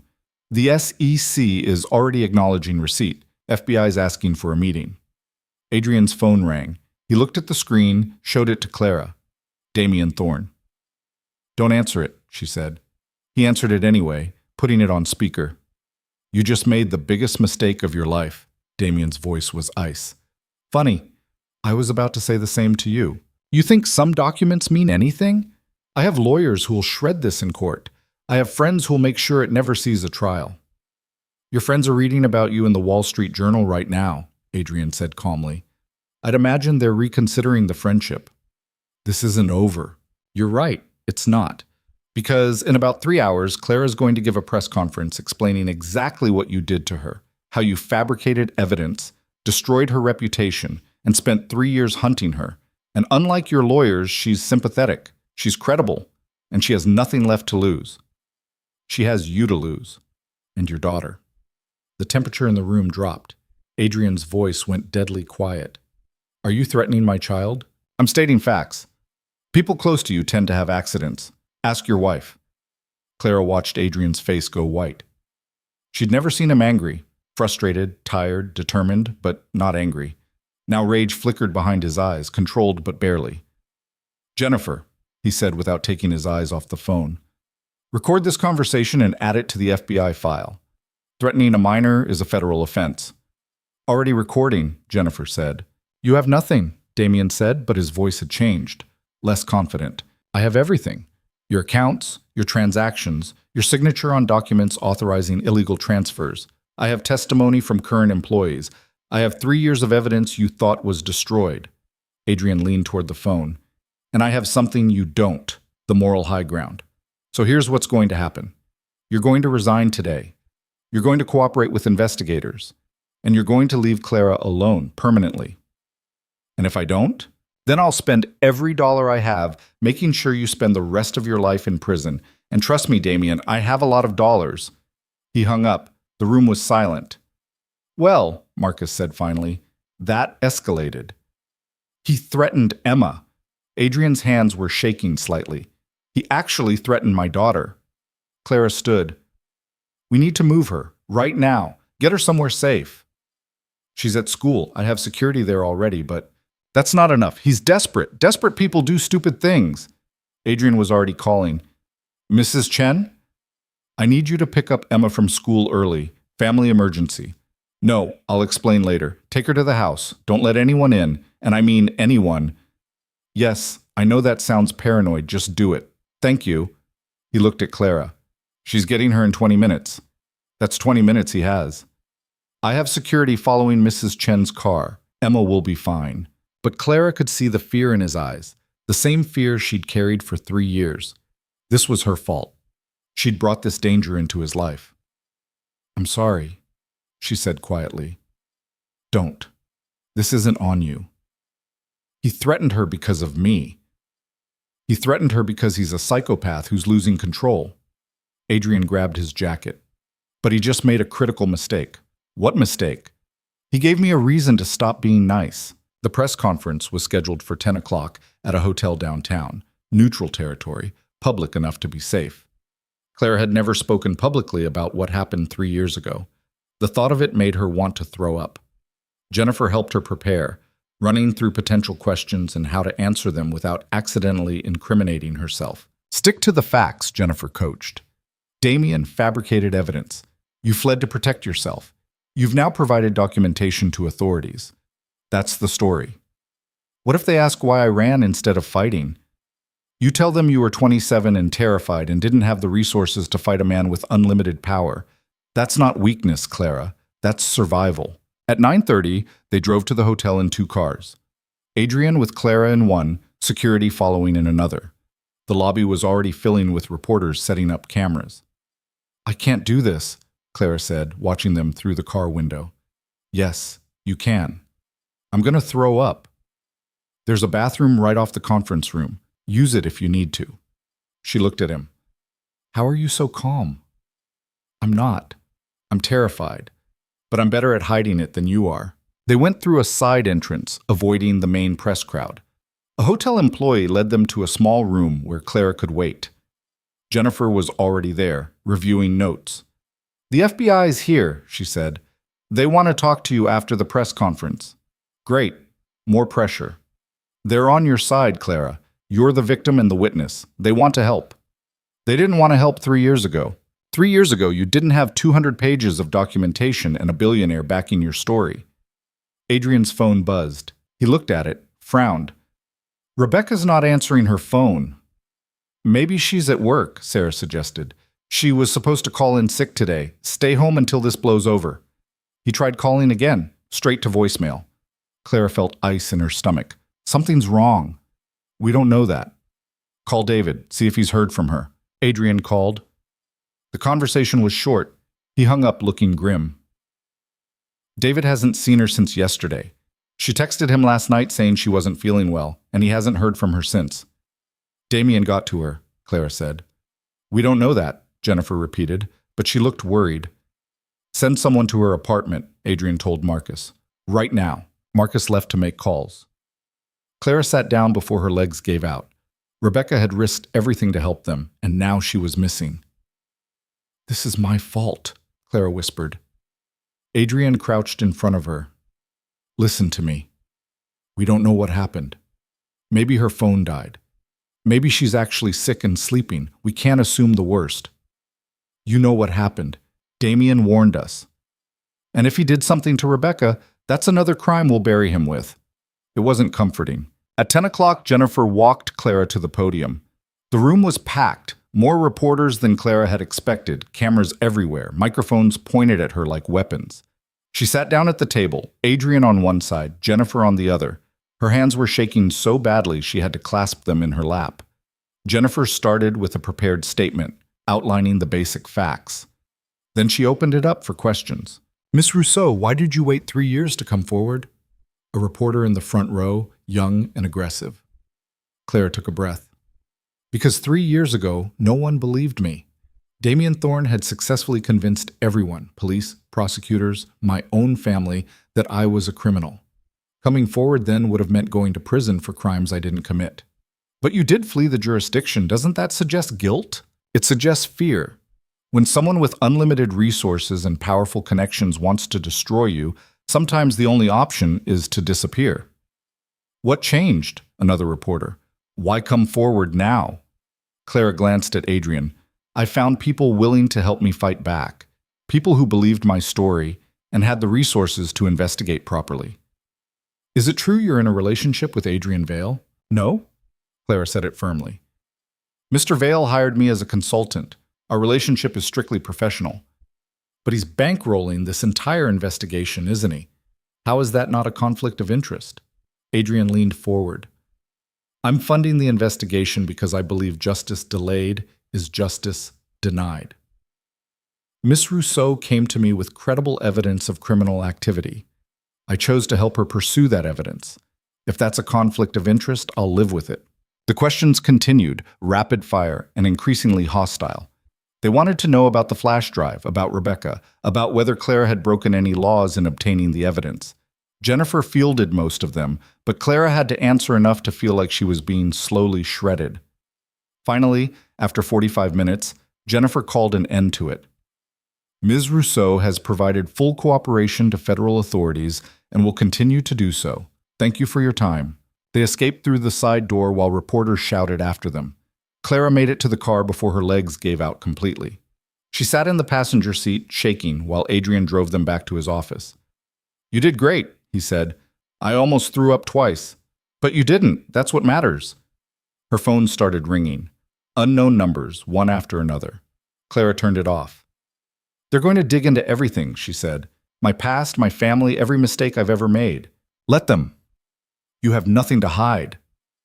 "Everyone has something to hide." Back at the office, Marcus was waiting with news. "Rebecca's apartment is empty. Looks like she left in a hurry. Clothes in the closet, food in the fridge, but her laptop and phone are gone." "Did she run or was she taken?" Adrian asked. "Can't tell. No signs of struggle, but that doesn't mean anything." Clara closed her eyes. "He has her. Or she got scared and ran," Jennifer suggested. "She knew this was going public today. Maybe she panicked." "We need to find her," Clara said. "The FBI's looking," Marcus said. "I gave them everything we have on her." It wasn't enough. Nothing felt like enough. The rest of the day was chaos. Phone calls from journalists from the FBI, from Thorne Financial's lawyers threatening defamation suits. Adrian's legal team handled most of it while Clara hid in his office, watching news coverage of the press conference on his computer. She looked terrible on camera, pale, scared, stumbling over words. But she also looked honest, and the documents backing up her story were already spreading across financial news sites. By evening, Thorne Financial's stock had dropped 18%. Major investors were demanding answers. Board members were calling for Damien's resignation. "It's working," Sarah said, showing Clara the news feeds. "He's hemorrhaging money and credibility. But Rebecca's still missing. The FBI will find her." "You don't know that." Adrian appeared in the doorway. "Emma's asking about you." Clara looked up. "What?" "She saw the news. Someone at school told her you were on TV talking about crimes and bad people. She wants to know if you're okay." "I can't talk to her. Not about this." "I'm not asking you to explain the investigation. I'm saying she's worried about you. Come have dinner with us." "Adrian, please, she likes you. And honestly, I could use the distraction." Clara let him drive her to his penthouse, a sprawling space with floor-to-ceiling windows and the kind of minimalist furniture that suggested professional decorators. Emma was doing homework at the kitchen counter, but she jumped up when Clara walked in. "You're okay." Emma threw her arms around Clara's waist. Dad said you were helping catch bad guys, and I thought maybe you got hurt. Clara hugged her back, surprised by how much she needed this. I'm okay. Just a long day. Are the bad guys caught? Not yet, but we're working on it. Emma pulled back, studying Clara's face with that unnerving perceptiveness kids sometimes had. You look sad. I'm tired. That's different than sad. Clara glanced at Adrian, who shrugged. Told you. Terrifyingly perceptive. They ordered Thai food and ate at the dining table, Emma chattering about her day while Clara tried to focus on anything other than Rebecca's empty apartment. Adrian kept the conversation light, asking Emma about school and friends and a science project involving volcanoes. Can Clara help me with it? Emma asked suddenly. Clara's busy. I'd like to help, Clara interrupted. What's the project? We have to build a model volcano and make it erupt, but I want mine to be really good. Like, scientifically accurate. Scientifically accurate volcanoes are harder than the baking soda kind, Emma grinned. I know, that's why I need help.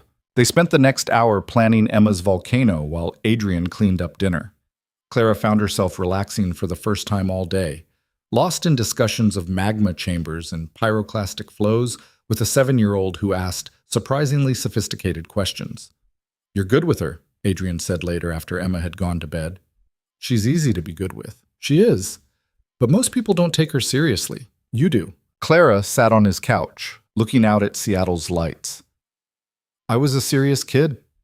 I hated when adults talked down to me. What were you like? As a kid? Quiet, bookish. I learned languages because I liked how they made sense in ways people didn't. Do they? Make sense? More than people do. She turned to face him. Thank you for dinner. For letting me pretend things were normal for a few hours. Things are normal. This is just our normal now. Your normal involves federal investigations and missing witnesses? Apparently. He sat down next to her, careful to keep distance between them. Rebecca's going to turn up. You don't know that. I choose to believe it anyway. Clara wanted to believe it too, but she'd spent 3 years learning that belief didn't change reality. Her phone buzzed. She'd turned it back on to check messages and immediately regretted it. A text from an unknown number. Found your friend. Want to see her again? Come alone. Pier 57, midnight. Clara's hands went numb. Adrian took the phone, read the message. No. He has Rebecca. You don't know that. This could be anyone. It's him. I know it's him. Then we call the FBI. And he kills her before they get there. Clara stood. I have to go. Absolutely not. This is obviously a trap. Of course it's a trap. But if there's a chance Rebecca's alive, then we send someone trained for this situation, not you. Clara grabbed her jacket. She's there because of me. Because she helped me. I'm not letting her die for that. Adrian blocked the door. You walk into that trap and you both die. That's not heroic, Clara. That's stupid.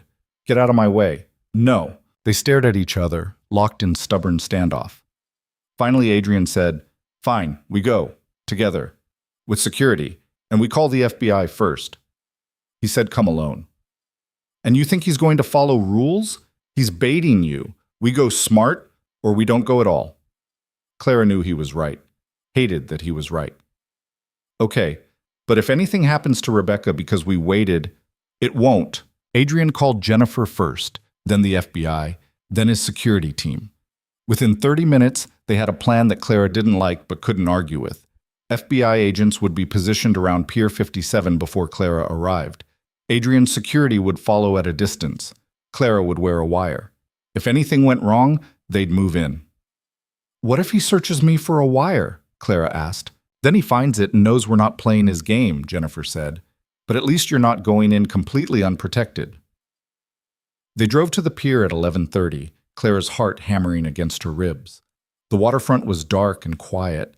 Most businesses closed for the night. Pier 57 stretched out over the water, a tourist attraction by day, but eerily empty now. I can still go instead, Adrian said for the third time. He wants me. Sending you won't help Rebecca. Adrian gripped the steering wheel. I don't like this. Neither do I.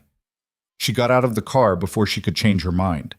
The wire was taped to her ribs, small and uncomfortable.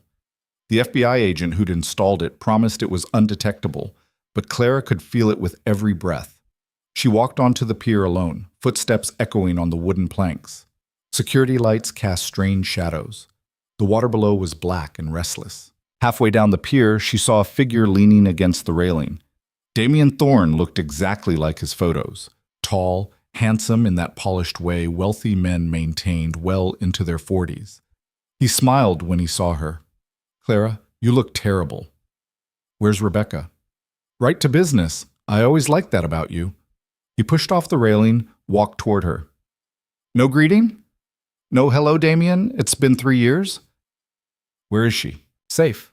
For now." He circled her slowly. "You've been busy. Press conferences, federal investigations. You always were dramatic. You framed me for crimes I didn't commit. I protected my business interests. There's a difference. You destroyed my life. I gave you a life. Everything you had, the job, the apartment, the designer clothes, all of it was because of me. And you repaid me by trying to destroy what I built." Clara kept her hands steady. "You built it on illegal money, on people's suffering. I built it on understanding how the world actually works, which you never did." Damien stopped in front of her, close enough that she could smell his cologne. "You always thought rules mattered, that being right was enough. How'd that work out for you?" "Better than it's working out for you. Your stock is tanking. Your investors are running. You'll be lucky to avoid prison." He laughed. "You think some documents scare me? I've been building insurance policies for years. People in very high places who owe me favors. People who will make sure your investigation disappears into bureaucratic limbo." "The FBI doesn't work that way." "Everything works that way if you have enough money." He grabbed her arm, pulled her close. "Here's what's going to happen. You're going to recant. Tell the press you fabricated evidence because you were angry about our breakup. Apologize publicly. Disappear again." "And if I don't?" "Then Rebecca Santos dies, and then Adrian Vale's daughter has a very unfortunate accident, and then everyone you've ever cared about learns what happens when you cross me." Clara felt the wire against her ribs. The FBI was hearing this. They were positioned around the pier, but Damien had his hand on her arm and she could see the gun tucked into his waistband. "Let Rebecca go," she said quietly. "This is between us." "No, this is about teaching you a lesson you should have learned 3 years ago. You don't win against people like me. Maybe I don't, but I can make sure you lose too." His grip tightened. "Where's the original flash drive, the one you had before you gave copies to Vale?" "Safe. Somewhere you'll never find it." "I'll find it. I find everything eventually." He pulled out his phone with his free hand, typed something. "I just texted my associate Rebecca's location. If I don't cancel that message in 5 minutes, he'll kill her. So you have 5 minutes to decide. Recant, or she dies." Clara's mind raced. The FBI was supposed to move in by now. Why weren't they moving? "Think, Clara," Damien said, checking his watch. 4 minutes. Is your pride worth her life?" "My pride? This isn't about pride. This is about justice. Justice is a fairy tale. Power is real, and I have all of it." "Actually," a voice said from behind them, "you don't." Adrian stepped out of the shadows, flanked by 2 FBI agents with guns drawn. Damien's face went white. This wasn't the deal. "There was no deal," Adrian said. "Just you, confessing to multiple felonies on a federal recording." More agents appeared from the darkness. 6, 8, 10 of them, surrounding the pier. Damien looked around wildly, then reached for his gun. "Don't," the nearest agent said. "Hands where we can see them." Damien's hand froze. For a moment, Clara thought he might actually draw anyway, might force them to shoot him. But then his shoulders sagged and he raised his hands. "This isn't over," he said as an agent cuffed him. "Yes," Clara said, "it is." They arrested him there on the pier, read him his rights while more agents peeled off to find Rebecca. Clara stood shaking while Adrian wrapped his jacket around her shoulders. "You okay?" he asked. "Is it actually over?" "The immediate danger, yes. The legal battle? That'll take time. But he's in custody. He can't hurt you anymore." Clara watched them load Damien into a police car. This man who'd haunted her for 3 years, who'd stolen her life and left her with nothing. He looked smaller now, less terrifying. An agent approached them. "We found Rebecca Santos. She's alive, being treated by paramedics. Looks like she was held in a warehouse about 10 minutes from here. She's pretty shaken up, but unharmed. Relief flooded through Clara so intensely she had to sit down. Can I see her? She asked. Tomorrow. Let the doctors check her out tonight. Adrian drove Clara back to his building, neither of them speaking much. The wire had been removed, the FBI had her statement, and somewhere Damien Thorne was being processed into the system he'd thought he was above. I can't believe it's over, Clara said finally. It's not over. There's still the trial, the investigation, all of it. But the scary part is done. The scary part was 3 years long. Then the really scary part is done. She laughed, surprising herself. I don't know what to do now. Now you sleep. Tomorrow you start rebuilding. Rebuilding what? Whatever you want. Your life, your career, your name. He pulled into the parking garage. You're Clara Rousseau again. Not Hayes. Not someone in hiding. You get to be whoever you want to be. The thought was terrifying and thrilling in equal measure. Upstairs, Emma was asleep and Mrs. Chen had left a note saying everything was fine, but Clara better explain what was happening because she was getting too old for this much excitement. Clara smiled reading it. She seems terrifying. She is, but she also loves Emma more than anything, so I forgive her. They stood in Adrian's kitchen, the city lights spread out below them, and Clara felt something shift. The fear that had lived in her chest for 3 years was gone. Not completely. She'd probably always startle at shadows, always check over her shoulder. But the constant terror, the certainty that Damien would find her and destroy her, that was finally gone. Thank you, she said quietly. You already thanked me. I'm thanking you again. You could have walked away at any point. Most people would have. I'm not most people. I've noticed. They looked at each other across the kitchen island, and Clara felt the weight of everything unsaid between them. Emma's teasing about the way Adrian looked at her, Jennifer's knowing glances, the fact that somewhere in the last few weeks, this had stopped being just about justice and started being about something more complicated. But she was exhausted, and he looked like he might fall asleep standing up, so instead of saying any of that, she just said goodnight and went to the guest room he'd prepared. She slept for 12 hours straight, dreamless and deep, and woke to sunlight and the sound of Emma's laughter somewhere in the apartment. The next few weeks were a blur of depositions and interviews and legal proceedings. Rebecca recovered physically but struggled mentally, jumping at loud noises and checking her locks obsessively. Clara visited her often, and they formed an unlikely friendship born from shared trauma. Damien's empire collapsed spectacularly. The FBI investigation uncovered even more crimes than Clara's evidence had shown. Investors sued. Board members resigned. Thorne Financial declared bankruptcy within a month, and Damien himself sat in a federal detention facility awaiting trial, his bail denied after prosecutors argued he was a flight risk. Clara testified before a grand jury, her hands steady this time, her voice clear. She told them everything. The fabricated embezzlement charges, the years of running, the fear that had shaped her entire life. And they believed her. When she finally walked out of the courthouse after her testimony, Adrian was waiting. How'd it go? He asked. They indicted him on 14 counts: fraud, money laundering, witness tampering, threatening a minor. Good. The prosecutor thinks he'll get 20 years minimum. Even better. They walked to his car in silence. Clara felt lighter than she had in years, like she'd been carrying a weight she didn't realize was there until it was gone. What happens now? She asked. Now you decide what you want to do with your life. I meant with us, with this. She gestured vaguely between them. Adrian unlocked the car but didn't get in. What do you want to happen?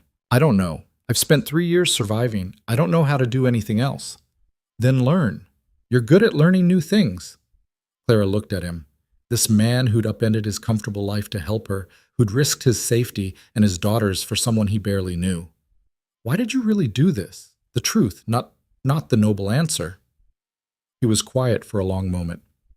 Because you reminded me what it felt like to care about something that mattered, and I'd forgotten that feeling. That's still a noble answer. Fine. Because I was attracted to you, and this seemed like the most elaborate way possible to get your attention. She laughed. That's more honest. Is it working? Maybe. They got in the car and drove back to the life they were building together, one careful decision at a time. And for the first time in 3 years, Clara Rousseau wasn't running from anything. She was running towards something instead, The weeks after Damien's arrest didn't feel like victory at first. They felt like cleanup. Endless meetings with lawyers, paperwork that Clara had to sign in triplicate, interviews with federal investigators who asked the same questions 7 different ways. Her face was all over the news for a while. The sympathetic victim who'd finally gotten justice, and she hated every second of it. "You're a hero," the reporter from CNN said during an interview Clara had been pressured into doing. "I'm not a hero. I'm just someone who got tired of running. But you stood up to a powerful man who destroyed your life. That takes courage." Clara looked directly at the camera. "It takes desperation. I was out of options. If I'd had somewhere else to run, I probably would have." The producer cut that part from the final segment. Too honest, apparently. They wanted the inspiring version, not the messy truth. Adrian found her afterward, sitting in the green room, picking at a muffin she hadn't eaten. "You okay?" he asked. "I hate this. The attention. Everyone acting like I'm some kind of inspiration when really I was just scared for 3 years and got lucky." "You weren't lucky. You were strategic. You kept evidence when you could have destroyed it. You found people to help you. You testified when you could have stayed silent. Because you pushed me too. I gave you options. You chose which ones to take." Clara threw the muffin in the trash. "I need this to be over. Actually, over. Not just the scary parts. The trial starts in 6 weeks. After that, it's done." "And then what? I go back to being nobody?" Adrian sat down next to her. "You were never nobody, Clara. You were just hiding." She wanted to believe him. Most days she almost did. Emma's volcano project became a strange anchor point in the weirdness of Clara's new life. Every few days she'd stop by Adrian's penthouse to help Emma refine the design, test different chemical reactions, perfect the structural integrity of the papier-mâché mountain. "It's looking good," Clara said one evening, watching Emma carefully paint realistic lava flows on the sides. "Do you think I'll win?" Emma asked. "Win what?" "The science fair. Dad says winning isn't important, but I want to win." Clara smiled. "Then you'll probably win. You've put in more work than anyone else. That's what Dad says about everything. Work harder than everyone else and you'll succeed." "Is he right?" Emma considered this seriously. "Mostly, but sometimes you work really hard and still lose. Like last year I worked super hard on my spelling test and still got a C. What happened?" "I studied the wrong words. Dad printed out last year's list by accident." Emma shrugged. "So I learned that working hard is important, but so is knowing what you're working toward." Clara looked at this 7-year-old dispensing wisdom and wondered when she'd gotten so smart. Adrian appeared in the doorway. "Clara, can I talk to you for a minute?" They went to his home office, a room Clara had been in a dozen times now but still felt too expensive to touch anything. "The prosecutors called," Adrian said. "They want you to testify at trial, not just the grand jury testimony, actual trial testimony." Clara's stomach dropped. "I thought maybe they wouldn't need me. They have Rebecca. They have the documents. They have everything. But you're the one who can explain the personal impact, what he did to you specifically." "I don't want to do that in front of a courtroom full of people." "I know. But Jennifer thinks it could be the difference between 20 years and 40. Clara sat down in the chair across from his desk. 40 years. He'd die in prison. Yes. Good. Adrian looked surprised. "I thought you might have more complicated feelings about that." "Why?" "He tried to destroy me. He threatened your daughter. He held Rebecca hostage. Why should I feel complicated about him spending the rest of his life paying for that?" "I don't know. You seem like the kind of person who'd struggle with revenge." "This isn't revenge. It's consequences." Clara met his eyes. "And yes, I'll testify. Tell the prosecutors I'll do whatever they need." The trial started on a cold morning in February, the kind of Seattle weather that made everything feel gray and oppressive. Clara wore a suit Jennifer had helped her pick out, professional but not flashy, sympathetic but credible. "Remember," Jennifer coached in the hallway outside the courtroom, "answer only what they ask. Don't elaborate. Don't get emotional. Just facts." "What if I do get emotional?" "Then you get emotional. You're human. The jury will understand." Inside, the courtroom was smaller than Clara expected. She'd imagined something grand and imposing, but it was just a room with uncomfortable chairs and fluorescent lighting. Damien sat at the defense table in an expensive suit, flanked by lawyers who probably cost more per hour than Clara used to make in a week. He looked at her when she walked in. Just looked. No expression, like she was a stranger he vaguely recognized. Clara took the stand, swore to tell the truth, and tried not to throw up. The prosecutor was a woman named Sarah Chen, no relation to Adrian's forensic accountant, who'd built her career on financial crimes. She walked Clara through the basics first, her education, her career, how she'd met Damien. "And when did your relationship with Mr. Thorne become romantic?" Sarah asked. "About 6 months after I started working at Thorne Financial. We'd been working late on a project and he asked me to dinner." "How long were you together?" 3 years. We were engaged for the last year of that." Sarah pulled up a photo on the screen, Clara and Damien at some charity gala, both smiling, her wearing a ring that had cost more than her student loans. "Is this you?" Sarah asked. "Yes." "You look happy." "I was. Or I thought I was. It's hard to remember now." Damien's lawyer objected. "Speculation, Your Honor." "Sustained. Ms. Rousseau, please stick to facts you can verify." Clara nodded. Sarah continued. "When did you first become aware of illegal activity at Thorne Financial?" "About 4 months before Damien framed me. I was reviewing transaction records for a client presentation and noticed inconsistencies, money moving in patterns that didn't match legitimate business activity." "What did you do?" "I asked Damien about it, privately at first because I assumed there was an explanation." "What did he say?" "He said I was seeing problems where there weren't any, that I was being paranoid." "Did you believe him?" "Not really. So I kept looking, and I found more offshore accounts, shell companies, transactions that were clearly laundering money from criminal enterprises." "And you documented this?" "Yes. I copied everything I could find, financial records, emails, internal memos. I knew if I was going to accuse him, I needed proof." "What happened when you confronted him with this proof?" Clara took a breath. "He asked me to marry him sooner, said we should move the wedding up, go to Vegas that weekend. I realize now he was trying to make sure I couldn't testify against him." "Spousal privilege." "Yes. But I said no. I told him I couldn't marry him until he explained what was happening with the company finances." "How did he react?" "He got quiet, really quiet, which scared me because Damien was never quiet. Then he said I should be careful making accusations I couldn't prove." "Was that a threat?" "I didn't think so at the time. Now I know it was." Sarah walked her through the rest, the fabricated embezzlement charges, the arrest, the way every piece of evidence had been manufactured to frame her.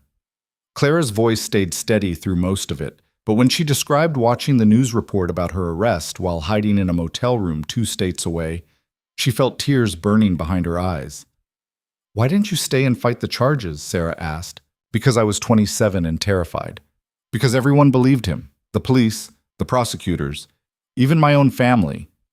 I had no money, no lawyers, no one who would listen. Running seemed like the only option that didn't end with me in prison for crimes I didn't commit." "And for 3 years you lived under a false name?" "Yes." "Working as a waitress despite having an MBA from Wharton?" "Yes." "Why didn't you try to rebuild your career?" "Because Damien was looking for me. Any professional job would require background checks, references, a paper trail. I had to stay invisible." "How did that feel? Giving up everything you'd worked for?" Clara looked at Damien. He was watching her now, actually paying attention. "It felt like dying," she said quietly. "Like the person I'd been just stopped existing and someone else took her place. Someone smaller, someone scared all the time." The defense attorney objected again, but the judge allowed it. Sarah asked a few more questions, then turned Clara over to cross-examination. Damien's lawyer was a man named Robert Fitzgerald, silver-haired and expensive-looking. He approached the stand with the kind of confidence that came from winning more often than losing. "Ms. Rousseau, you claim you were framed for embezzlement, but isn't it true that you had access to all the accounts in question?" "I had access because it was my job. And isn't it true that you were having financial difficulties at the time of your arrest?" "No." "You'd recently taken out a loan for $30,000. For my mother's medical bills. She had cancer. That's not financial difficulty, that's family responsibility." But you needed money. Everyone needs money, Mr. Fitzgerald. That doesn't make them criminals. He didn't like that answer. You claim you ran because you were scared. But isn't it true you ran because you were guilty? No. You claim Mr. Thorne fabricated evidence. But you have no proof of that, do you? I have 3 years of financial records showing exactly how he fabricated it. Records you stole from your employer. Records I preserved to prove my innocence. Fitzgerald spent an hour trying to trip her up, but Clara had lived this story for 3 years. She knew every detail, every date, every transaction. He couldn't shake her because she was telling the truth. Finally, he gave up, and she was dismissed.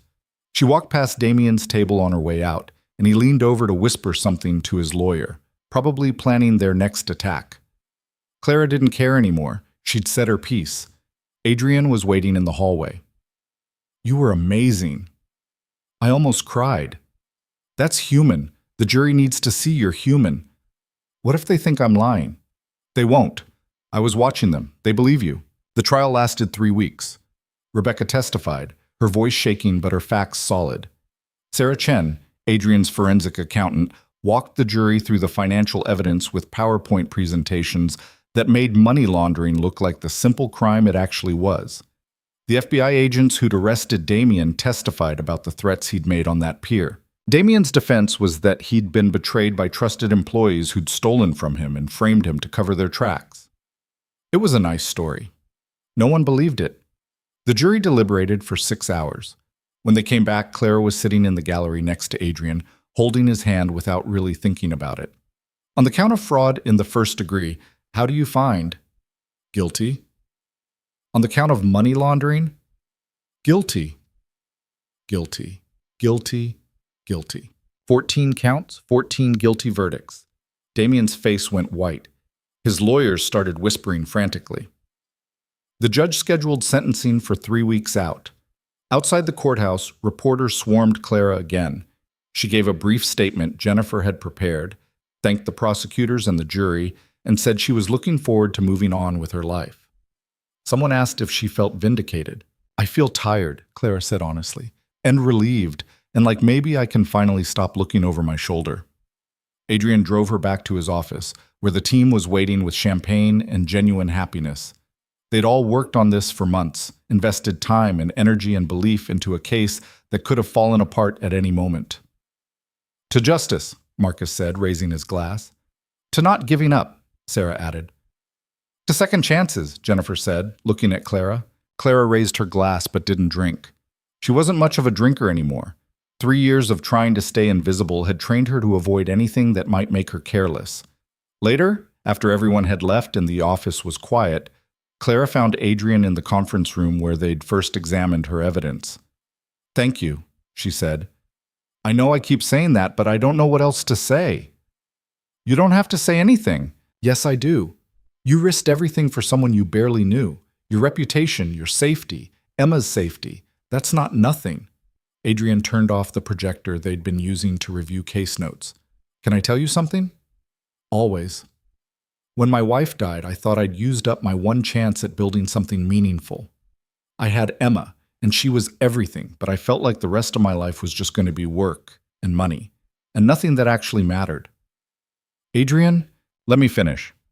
Meeting you reminded me that meaningful things happen when you're not looking for them, that sometimes helping someone else is how you help yourself. Clara sat down at the conference table. Is this the part where you tell me you have feelings for me? Would that be terrible? It would be complicated. I'm okay with complicated. I'm your employee. You're a consultant, different category. I'm still processing trauma from the last relationship I was in. I know. I'm not asking you to process faster. Clara looked at him across the table where they'd spent countless hours building a case against the man who'd destroyed her life. What are you asking? For you to consider the possibility that this, us, might be something worth exploring, eventually, when you're ready, if you're ever ready. And if I'm never ready, then we stay friends and colleagues and co-conspirators in Emma's science projects. I'm not going anywhere, Clara. She wanted to say yes, wanted to lean into the possibility of something good after so much bad, but 3 years of fear had taught her to be careful with trust. Can I think about it? She asked. Take all the time you need. Damien's sentencing happened on a Wednesday morning. The judge gave him 42 years, more than the prosecutors had asked for, less than he probably deserved. He'd be 70 when he got out, if he lived that long. Clara attended the sentencing but didn't make a statement. She'd said everything she needed to say at trial. Watching him get led away in handcuffs was statement enough. Afterward, she went to visit her mother for the first time in 3 years. Her mom lived in a small house in Portland, the same house Clara had grown up in. She answered the door looking older than Clara remembered, thinner, with gray in her hair that hadn't been there before. Clara, she said, like she couldn't quite believe it. Hi, Mom. They stood there for a long moment. Then her mother pulled her into a hug that smelled like the lavender soap she'd used for as long as Clara could remember. I'm sorry, her mother said, crying. I'm so sorry I didn't believe you. It's okay. It's not okay. You're my daughter. I should have believed you. Clara held her tighter. Damien was convincing. He convinced everyone. That's not an excuse. Her mother pulled back, wiping her eyes. Come in, please. I've been following the trial. I wanted to call, but I didn't know if you'd want to hear from me. They sat in the kitchen where Clara had done homework and eaten countless dinners. Her mother made tea and they talked carefully at first, then more openly as the afternoon wore on. What are you going to do now? Her mother asked. I don't know. I have a job with Adrian's company, but I don't know if I want to stay in Seattle. Too many memories, maybe.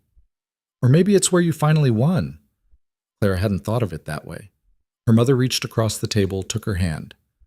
I know I don't have the right to give you advice anymore. But if I did, I'd tell you to stop running. You've been running for 3 years. It's time to stand still and build something. I don't know how. Neither did I after your father left. But you figure it out. One day at a time. Clara stayed for dinner, helped her mother cook pasta the way they used to when Clara was young. It wasn't forgiveness exactly. That would take time. But it was a start. Back in Seattle, Emma's science fair was on a Saturday. Clara went with Adrian, sat in the elementary school gymnasium surrounded by papier-mâché solar systems and baking soda volcanoes that all looked remarkably similar. Emma's volcano stood out. It was bigger, more detailed, with actual scientific accuracy in the lava composition and eruption pattern. She'd written a 10-page report explaining the geology of volcanic formation and included a working seismograph. This is excessive, Clara told her. Emma beamed. I know, isn't it great? The judges came through, asked Emma questions she answered with the confidence of someone who'd actually done the work. When they announced winners 3 hours later, Emma took first place in her grade. I told you, Emma said, hugging her blue ribbon. Hard work plus knowing what you're working toward equals success. Adrian bought ice cream to celebrate, and they sat in a park near the school while Emma chattered about next year's project. She's going to try to build a rocket, Adrian said later, after Emma had run off to play on the swings. A functional rocket? Probably. You're in trouble. I've been in trouble since the day she was born. He watched Emma play, his expression soft. Best trouble I've ever been in. Clara thought about that, how the best things in life often came disguised as complications. How Adrian had seemed like a complication when he first showed up at Rosewood Kitchen, and now she couldn't imagine the last few months without him. I've been thinking, she said. About? About what you asked. About us. Adrian turned to look at her. And I'm still scared. I'm probably always going to be a little scared after what happened with Damien, but I'm also tired of letting fear make all my decisions. What does that mean? It means yes, or maybe, or let's try and see what happens. Adrian smiled, the kind of smile that transformed his whole face. That's the least romantic acceptance I've ever heard. I'm out of practice with romance. We'll work on it. Emma ran back over, demanding they push her on the swings. Clara spent the next 20 minutes pushing a 7-year-old who giggled every time she went high enough to see over the fence. Higher, Emma called. I want to see the whole city. Clara pushed harder, watching Emma soar up and out, fearless in the way only children could be. And she thought maybe that was what she needed to learn again. Not to be unafraid, but to be brave enough to try anyway. 6 months later, Clara stood in front of a mirror in Adrian's bedroom, adjusting a dress she'd spent too much money on. It was pale blue, simple, nothing like the designer clothes she'd worn when she was engaged to Damien. You look nervous, Adrian said from the doorway. I am nervous. It's just dinner with my entire board of directors and their spouses. Very casual. Clara glared at him in the mirror. You said it was a small thing. It is small. Only 20 people. That's not small. That's a party. He came up behind her, adjusted the necklace she'd been struggling with. You've testified in federal court. You can handle a dinner party. Federal court was easier. No one expected me to make small talk about golf. Then don't talk about golf. Talk about economics. Or languages. Or volcanic formation. You're interesting, Clara. People will want to talk to you. She turned to face him. What if they ask about Damien? Then you politely tell them it's not something you discuss at dinner parties. What if they're weird about it? About us? Then they're not invited back. He kissed her forehead. Stop worrying. You faced worse than corporate small talk. The dinner was at a restaurant downtown. One of those places where they didn't put prices on the menu because if you had to ask, you couldn't afford it. Clara knew most of the people there by name now. Board members who'd supported Adrian's decision to investigate Damien, executives who'd worked with her on various international projects. She'd been working at Vail Industries officially for 4 months now, heading up a new division focused on international partnerships. It turned out companies actually wanted to hire someone who spoke 6 languages and understood complex financial systems. Who knew? Clara! Sarah Chen appeared at her elbow. Not Adrian's forensic accountant, the prosecutor who'd won Damien's case. I didn't know you'd be here. Adrian didn't give me much choice, Sarah laughed. He's stubborn, but you probably knew that.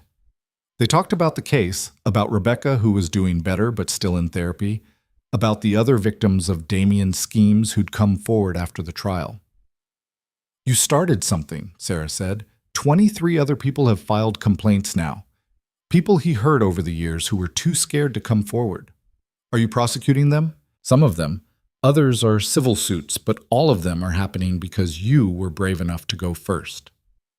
Clara didn't feel brave. She felt like someone who'd been cornered and fought back because there were no other options. But maybe that was what bravery actually was. Not the absence of fear, but the decision to act despite it. Dinner was surprisingly painless. Clara made conversation, laughed at appropriate times, and didn't throw up even once. Emma was there too, dressed up and thrilled to be included in a grown-up event. She spent most of dinner telling anyone who'd listen about her plans for next year's science fair. A rocket, she explained to a board member who looked alarmed. A real one that actually flies. How high, the board member asked. High enough to see the whole city. Adrian caught Clara's eye across the table and smiled. She smiled back, thinking about how much had changed in less than a year, how she'd gone from hiding in a studio apartment to sitting at a table with some of Seattle's most powerful people, how she'd gone from being afraid all the time to being afraid only some of the time, how she'd gone from running to standing still. After dinner, Adrian walked her to her car. She'd been living in her own apartment for 2 months now, a real one, in her real name, with a lease that extended beyond 30 days. You survived, he said. Barely. You were great. Everyone loved you. Everyone was polite to me. There's a difference. Take the compliment, Clara. She leaned against her car. Thank you for pushing me to do this. I would have said no if it was just up to me. I know. That's why I didn't make it optional. You're manipulative. I prefer strategically persuasive. She kissed him, there in the parking garage, with the echo of voices from the restaurant still audible. It was the kind of kiss that had taken months to build up to, careful and gradual and worth the wait. Come home with me, Adrian said when they pulled apart. Emma's with you tonight. I know, she's been asking when you're going to sleep over. Apparently her friends all have parents who sleep in the same house, and she doesn't understand why we're weird about it. We're not weird about it. We're taking things slow. It's been 6 months, which is very fast by traumatized person standards. Adrian laughed. Fair point, but the offer stands. Whenever you're ready. Clara thought about her empty apartment, about going home alone like she'd done for 3 years. Then she thought about Emma's laughter and Adrian's steady presence and the possibility of something that felt like family. Okay, she said, let's go home. Emma was still awake when they got there, reading in bed with a flashlight, even though she had a perfectly good lamp. Are you staying over? She asked Clara immediately. Is that okay with you? Obviously. You can sleep in the guest room. Unless you want to sleep in Dad's room, which would be fine too. Ava's parents sleep in the same room and they're not married. Emma, Adrian said, go to sleep. I'm reading. Read tomorrow, sleep now. Emma sighed with the exhaustion of someone much older, but she turned off the flashlight and settled under her covers. Good night, Dad. Good night, Clara. Good night, Em. Clara ended up in Adrian's room, though they mostly just talked. About the dinner, about Emma's upcoming birthday, about a business trip to Tokyo that Clara was leading next month. I never thought I'd travel internationally again, Clara said, lying next to him in the dark. I thought that part of my life was over. Nothing's over unless you decide it is. When did you get so philosophical? I've always been philosophical. You just didn't notice because you were too busy being terrified. She elbowed him. I wasn't that bad. You were sitting on my office floor crying the night we met. Marcus called you. I didn't ask you to come. Best call I ever got. Clara turned to look at him. Do you really believe that? Yes. Meeting you changed everything. Made me remember what it felt like to care about something beyond quarterly earnings and acquisition targets. I'm not a project, Adrian. I know you're not. You're a person who deserved help and didn't get it until you found people stubborn enough to insist. She kissed him again, slower this time, and thought about how strange it was that the worst thing that ever happened to her had somehow led to this. To Adrian and Emma, and a life she was building instead of surviving. The trial had been over for months, but Clara still had nightmares sometimes. She'd wake up gasping, convinced Damien had found her, that the last year had been a dream and she was still running. But Adrian would be there, or she'd call him, and he'd talk her down until the fear passed. It gets better, her therapist said during one of their sessions. The nightmares, the hypervigilance, the fear, it all gets better with time. How much time? Different for everyone, but you're doing the work. That's what matters. Clara was doing the work. Therapy twice a week, sometimes 3 times when things were hard. Rebuilding relationships with her family, carefully and with clear boundaries. Learning to trust again, which was harder than she'd expected.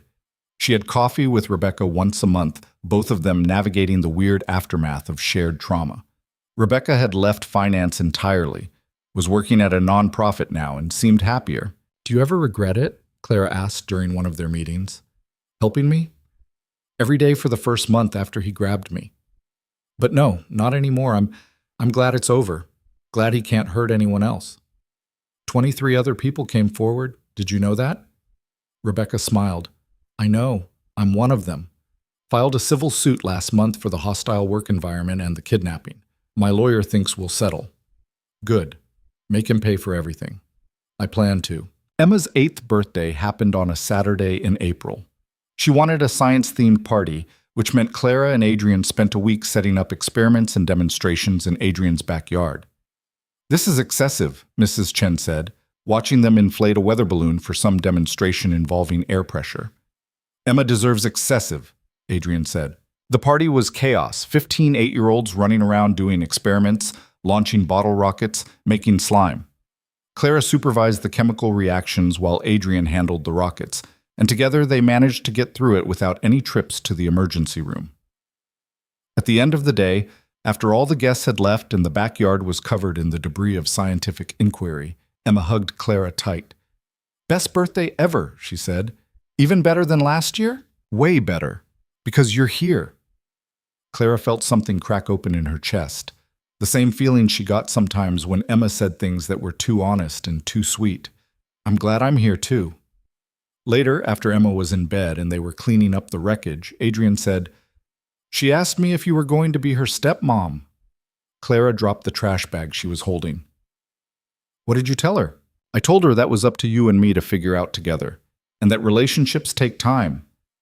What did she say? That her friend's parents got married after knowing each other 3 months and they're still married, so time is relative.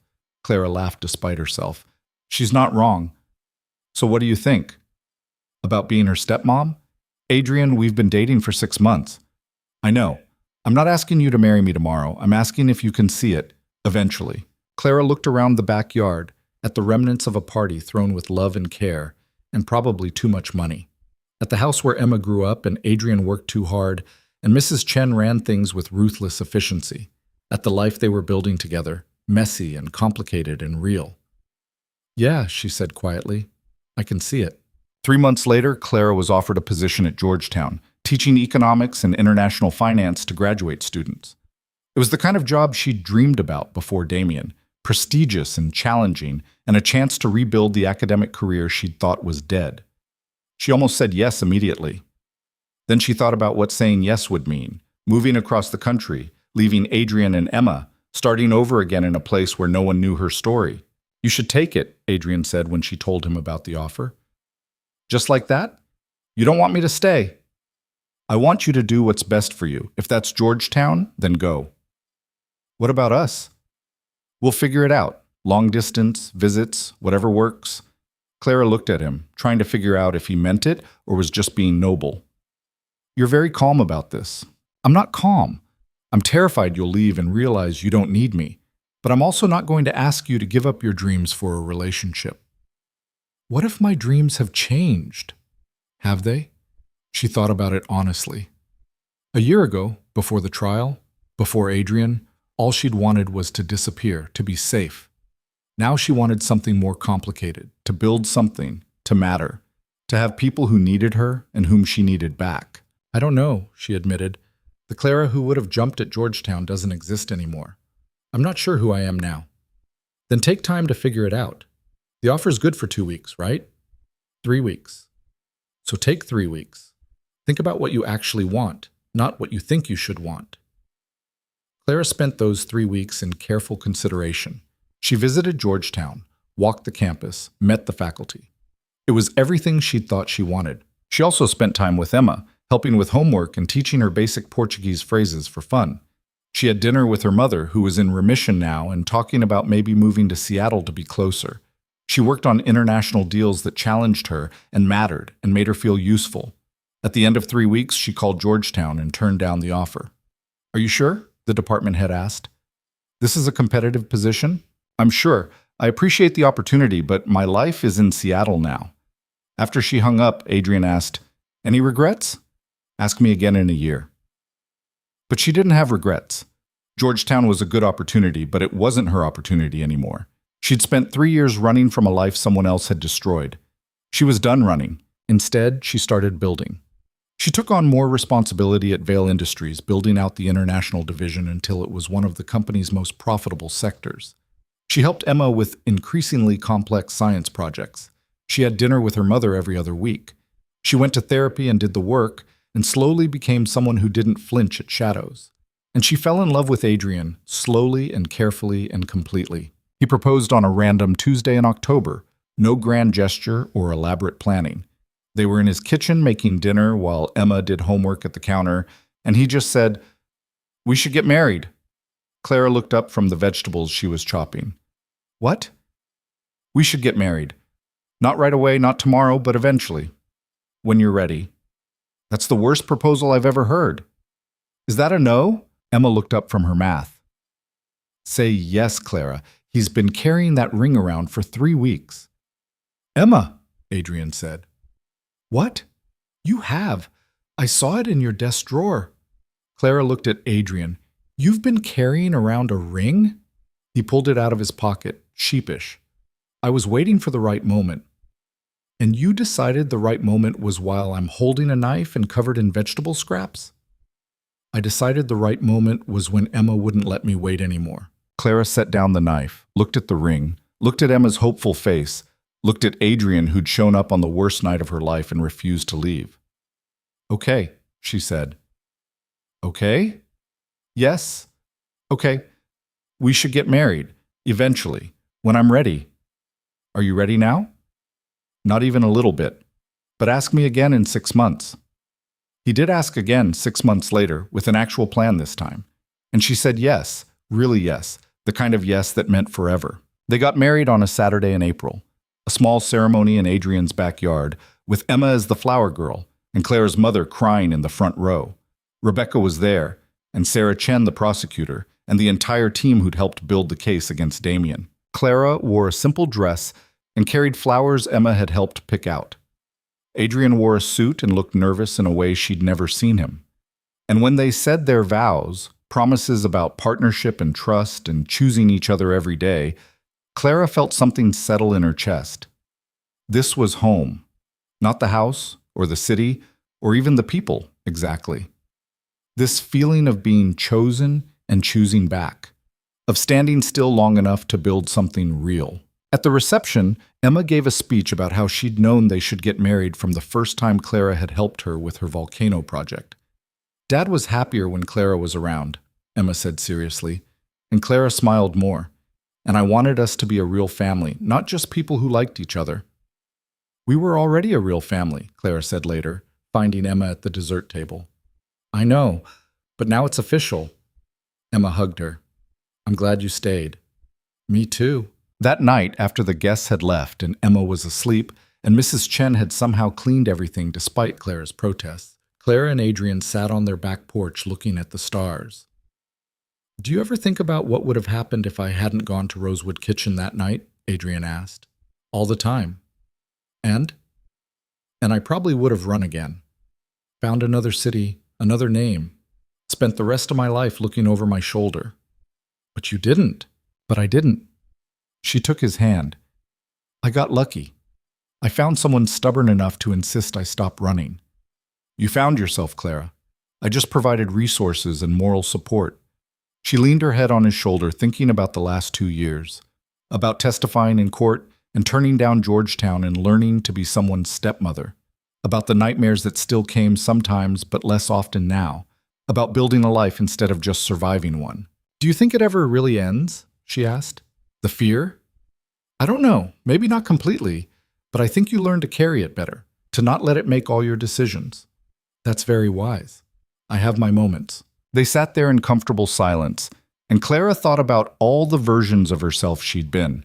The confident economist who thought she knew how the world worked, the terrified woman sitting on a motel room floor trying to figure out where to run next, the waitress who kept her head down and tried to disappear, the person who'd finally stopped running and started fighting. She'd been all of those people, and none of them.